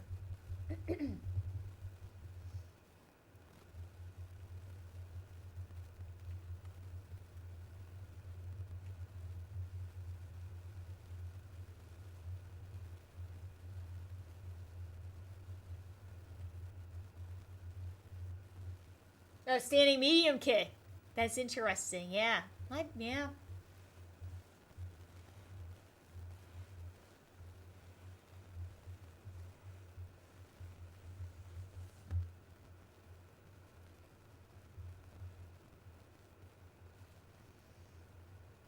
Yeah, that hurt. That hurt everybody's feet.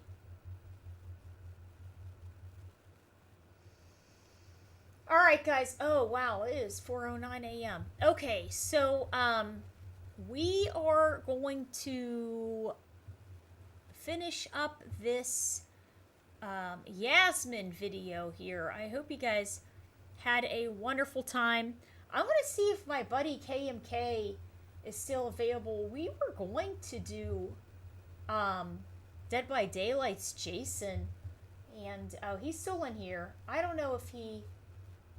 Harms, yes. Yes, he does. He plays an modern Alex. Yes, you're right. Yeah. Yeah, he's very good. He made it very far at Combo Breaker with modern Alex. Yeah. Yeah. Yeah. You know, and the funny thing is that for whatever reason, when I watch good modern players in an actual tournament, and I'm not saying Chris, I'm saying, you know, other players, it's as if what'll happen is that you're playing and you're seeing it on the screen, and then all of a sudden the modern character just gets completely overwhelmed. Just gets completely overwhelmed and then like washed over. And it's because, to me, it's because the classic character has so much more in the way of options and how to access those options. Because they have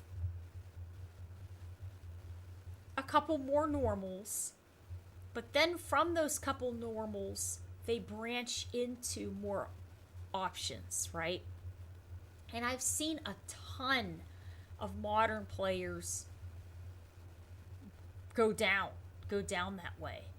And I just think it's, you know, but what are you going to do? And then where are you going to put those normals? How are you going to change the button layout to bring in all those additional normals? I don't know how they would even possibly balance any of that. You know, I can't imagine. Yeah, Harms is he's great. You're welcome. I'm happy you liked it. Let me message my buddy real quick just to see, because if he wants to do it another day, we'll do it another day, but we'll see what's going on with Jason, because they just released him on Dead by Daylight. And I feel bad.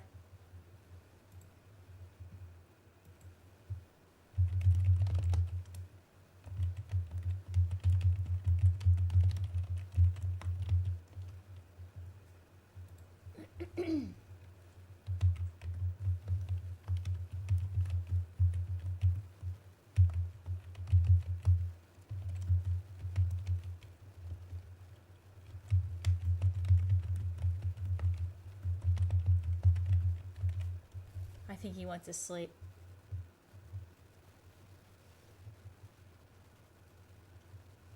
They're putting they're putting the Terrifier in Dead by Daylight also, and supposedly a character that's built on an Archangel.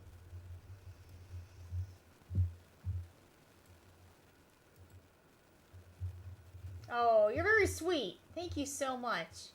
Thank you so much, Justin.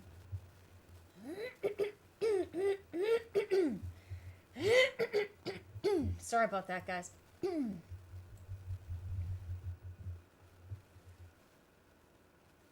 Modern redoing motion inputs, missing normals, specials, 20%. 10% sounds reasonable. Yeah, I guess. I don't know. Let me put it, the only thing I know is this. At the end of the day, when you think about it, I don't even know how this conversation started up, but some friends of mine and we were talking about, you know, because I play Tekken, and I commentate Tekken also. We were talking about Tekken, and they were saying, man, you know, because we were trying to figure out something about the heat system, and they were like, yeah, you know, we'd have to balance that with all of the cast, with the, you know, the change in the heat system. And I was like, not even that. I said, you'd have to balance that, but you'd have to balance Simple Style too. That's 2 times. It's 2 times the balancing. It's crazy. It's like, then you got to worry about classic versus classic. modern versus modern, and modern versus classic for a whole cast. That's a lot of time. And then, just to say that we get the patch or whatever it is, and then we find things because at the end of the day, we're the largest group of testers out there. It's us. So people are finding all kinds of crazy stuff and then they're tweeting it out, or it's caught on stream and then people start talking about it and whatever it may be. That absolutely happens. Like that whole Dark Phoenix thing. But I mean, well, yeah, that's right. Yeah, the whole Dark Phoenix, people are going, oh my God, the 5 stocks for Dark Phoenix. Oh my God. And we're the testers. Some guys happen to see it, caught it, say, hey, what are we going to do about this? And, find out what's going on. And that was a very recent adjustment. And people were on it, bang, right away. Right away. Oh, check back on Discord. Oh, yeah, visuals are huge. Yeah, absolutely. Okay. Tomorrow? Okay, that sounds good. That sounds good. Okay, guys. Tomorrow's going to be a Dead by Daylight day. We're going to be focusing on Jason. Jason, who was in legal jail forever. His license was locked down from Friday the 13th movies, locked down from a lot of different types of licensed merchandise. His license was under such strict control legally that they couldn't do too much. And then finally it was released. So Dead by Daylight was able to strike up a deal and get something going for Friday the 13th. And I think they call him the slasher in the game. So, yeah, pretty cool, right? Is there anything else anybody wants to talk about with Street Fighter in general? Anything else, or? It's up to you guys. I'm going to take a cough drop.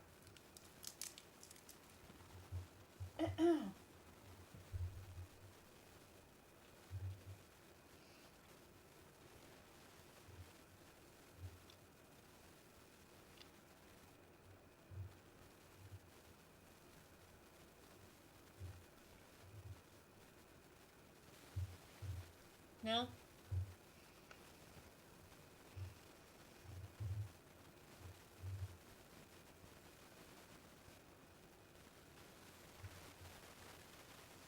Put an explanation.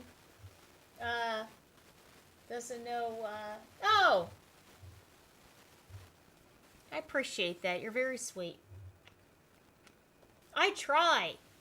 But the key is that in some of this stuff, you can't be too guaranteed with any of it because anything can happen. We don't know what's going to happen next season. We don't know what they could be working on or changing, right? But,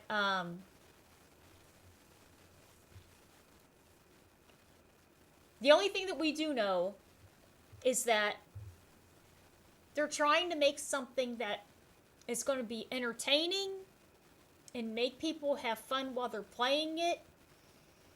And ideally,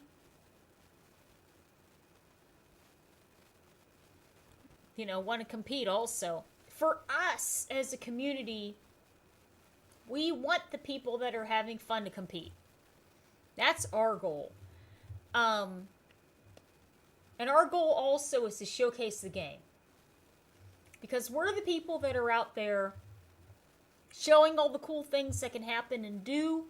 And then people can say, oh, this is happening. I'd like to join in. I'd like to try. I'd like to watch more. Or I'd like to buy it. Right? So we're all a part of that too, but in a different way. Like, yeah. You like the Avatar stuff? Yeah.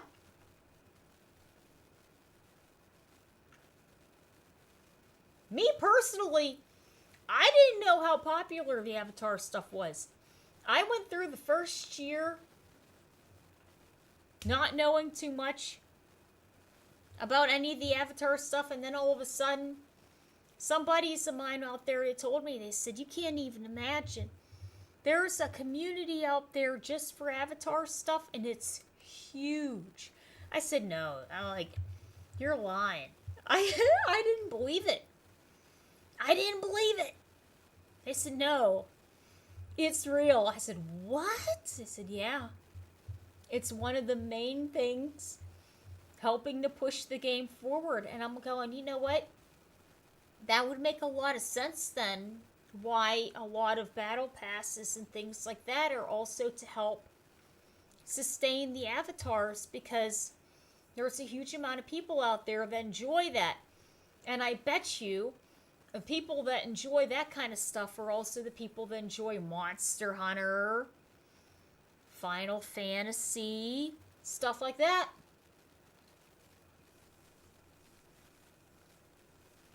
Long develop.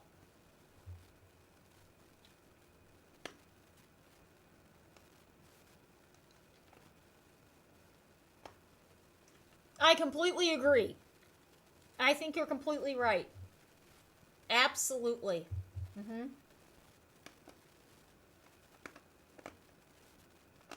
Yeah. Yeah, I completely agree.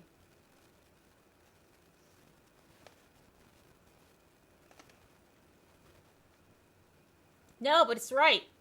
It's right. You know, and we talked about that a little bit last time with some of the DLC outfits. For the sports DLC outfits, we were saying, hey, this is great and all, but where is Chun-Li's 20th wedding dress? I've got all 19 of them. Where is her 20th? Okay, and that's a bad example. We'll say, where is Lily's wedding dress? And then they'll put tons of time and money into creating Lily's wedding dress. And then who's going to buy it? Some of the Lily players will. Some of the people that would just say, I want to support this just to support it. And some of the people that would say, I think it's cool and I like Lily, but I'm not going to play her, but I'm just going to get it. And then, you know, that's going to be it. You put in all that time and all that effort into one thing. But with the battle passes, you get much more exposure and coverage. It affects technically everybody because we all have to have an avatar. And then that's it. And it's a little easier to create. And it's more forgiving, right? So I think that's one of the reasons why.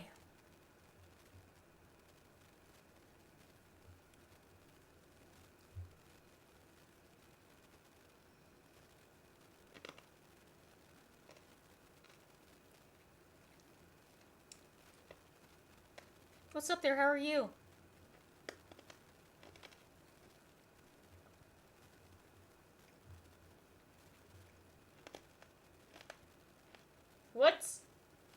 What's releasing with Yasmin?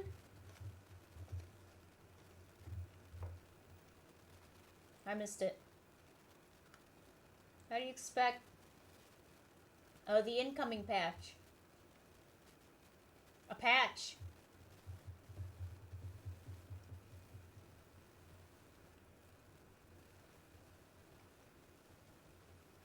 No, I don't think it's a mockery. I don't think it's a mockery. I think they're doing something. This is what I think happened. I think they started out with something that was a competitive game. And then you have to create an avatar and get going with that, which is something that was very Monster Hunter-like. And then you continue down that path, and then you go into your Metro City and your World Tour mode and everything else.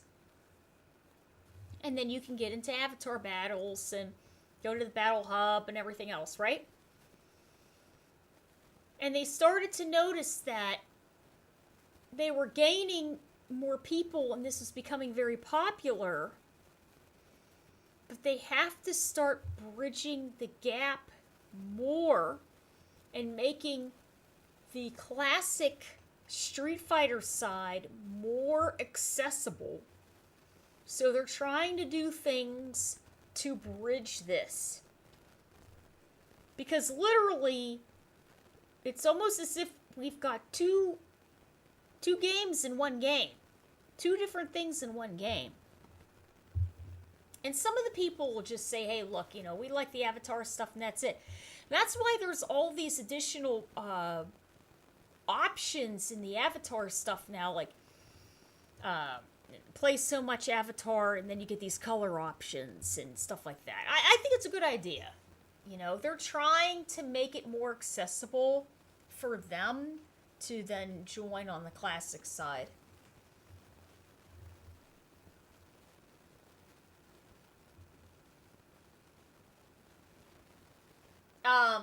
What was I gonna say?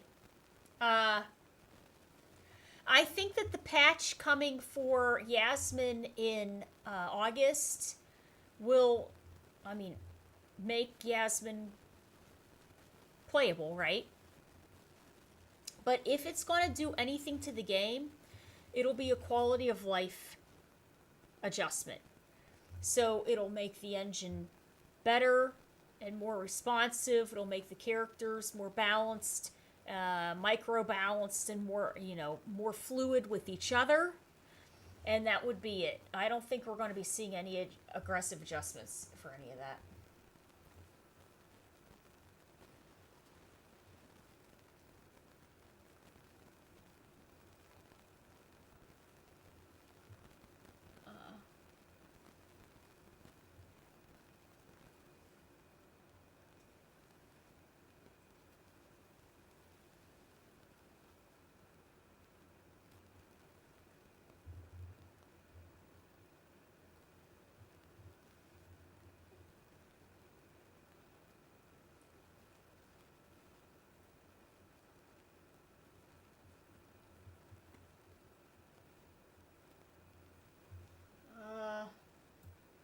Trying to read the chat.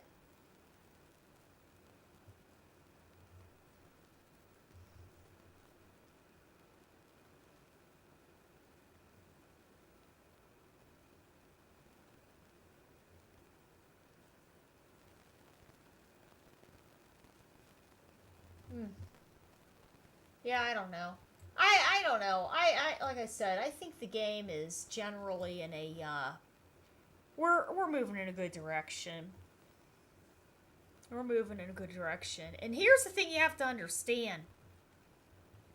We've never experienced any of this in any of the previous Street Fighter games. This is all new. This is all new everything. All new everything. We never had, this type of a World Tour mode and avatar options and things like that. It was all classic arcade mode, story mode, online, ranked, and training room. And that's it. Yeah, I think so. And at the end of the day, because this is so new for everybody, everybody's wading through the waters. Everybody's wading through. I don't know if you guys remember, but I remember it was either before Street Fighter 6 came out or right after. There was an article or something that had gone around, and somewhere in it, there was some sort of word saying this may be the last sort of version of this kind of Street Fighter, because the idea was they're going to keep enhancing and building and adjusting this game. and basically create a world of this. Now, I don't know anything about League of Legends, but what I think is that League of Legends to me seems like a game where they just keep adjusting and upgrading and patching and everything as you go along. And from what I had seen, that's what they were thinking about trying to do with this. But they did say that this is going to have roughly a 10-year lifespan, and then it's going to go to Street Fighter 7. So they are going to then go to a completely different game. But we will be adjusting and playing this for a while.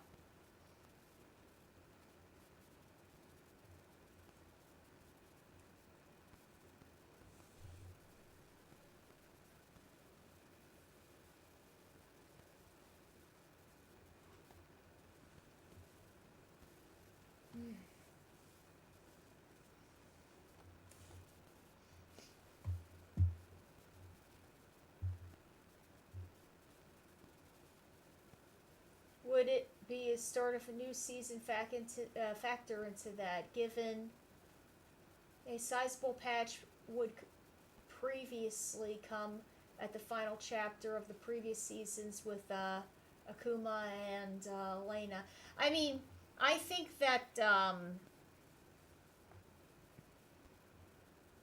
we've had big patches, but I think that we're probably going to be seeing a really big one when Tifa comes out at the end. So Tifa comes out, they'll have Capcom Cup, they'll have a massive patch, and then Bosch will come out, and then that will be it. Or they'll say,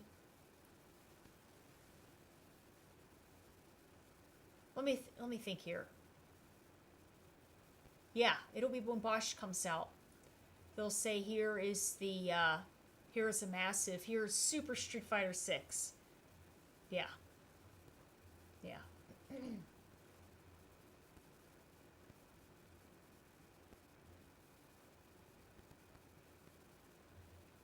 Yeah, I think it's a fun game. I think it's a fun game for sure. Yeah, absolutely.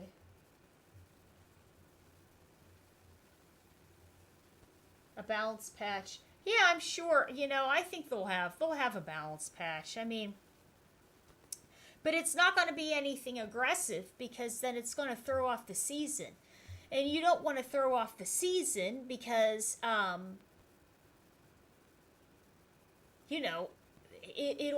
it'll be very inconsistent. It's not fair to the players that already made their placements and everything else. On top of the fact that if they have a major patch before the Esports World Cup and the additional World Cup, the additional events, it's going to throw all that off track. Yeah, it wouldn't be a good thing. Yeah.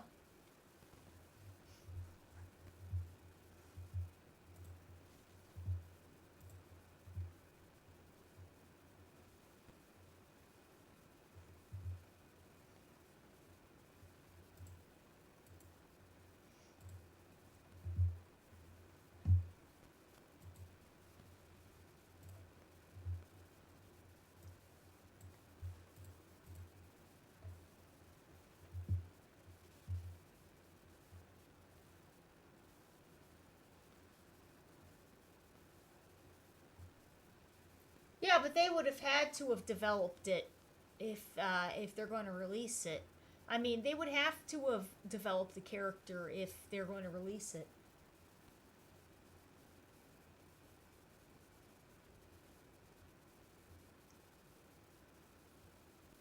Yeah, her level 2, right. Yeah, it's a throwback to Nash.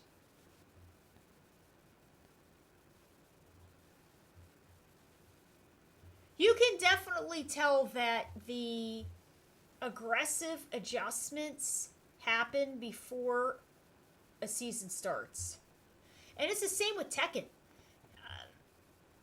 The best example I can possibly, exactly. In Tekken, the adjustment was the heat system adjustment. No unnecessary wall splats. Installs after your heat timer is expired, things like that. And they did that before, right at the very start of the season, before people started to win into their spots and get points. For Street Fighter, they did the same thing. They said you can drive rush, or if you see somebody drive rushing in, you can neutral jump it. Adjustments to drive rush overhead. And I believe it was if you do a throw. No, wait. It was a reversal on a wake up from a throw, then you get a bar back. Yeah. And those were big adjustments. And it was all before the first competition, which I think was Evo Japan. Back to basics. Well, it's back to Tekken 8 basics.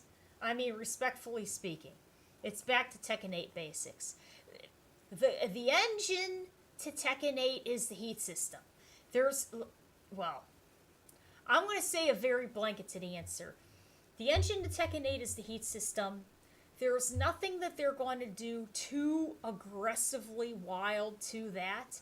The same as the engine to Street Fighter 6's Drive Rush. And there's nothing that they're going to do too aggressively to that unless they have Tekken 8 2.0 and Super Street Fighter 6, where they go, the heat system and the drive rush is going to be aggressively tuned, but we're not going to see it. That's my honest thoughts on that. I don't think we're going to see anything aggressively changed to the drive rush or to the heat system. Yeah.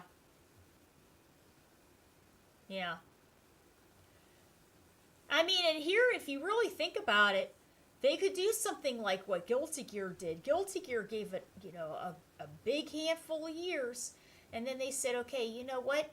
Here is the next version of Guilty Gear Strive, and from what I've heard, it's very successful.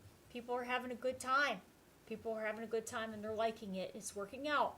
So, that may be a thing.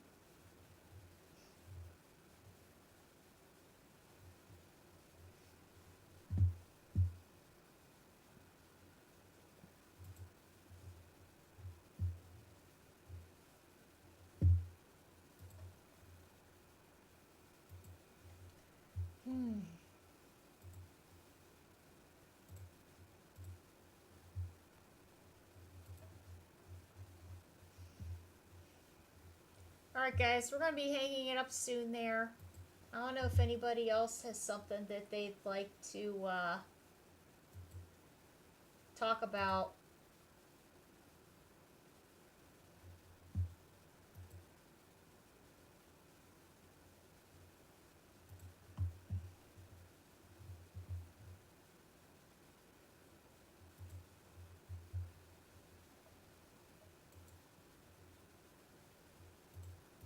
Whoops.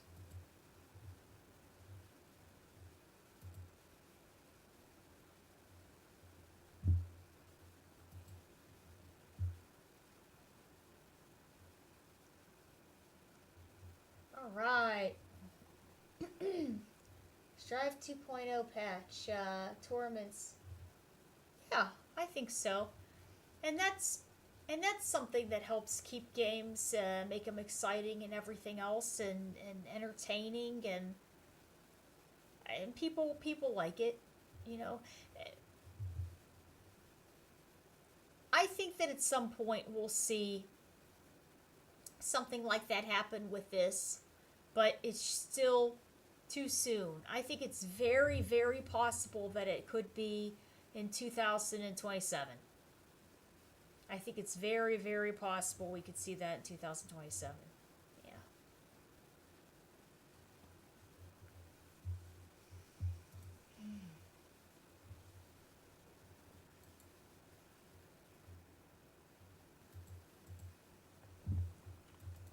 Oops.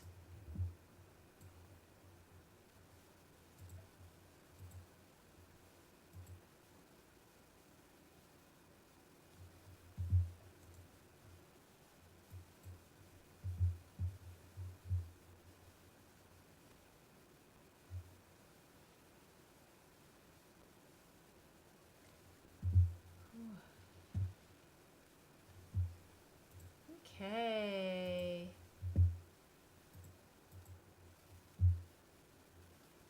All right. I will see you later. Thank you so much. Thank you so much.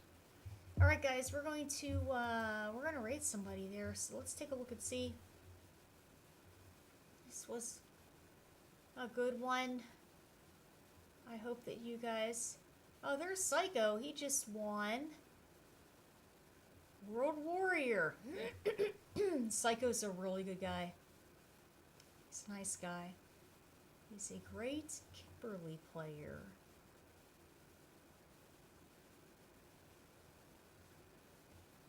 Thunder and Knuckle Dew. Ooh.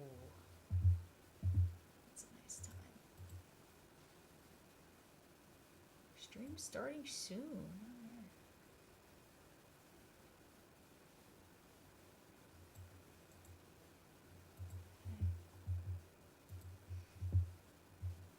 Okay, guys.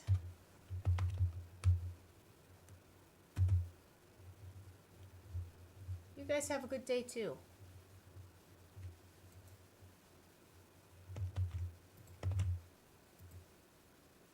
Okay.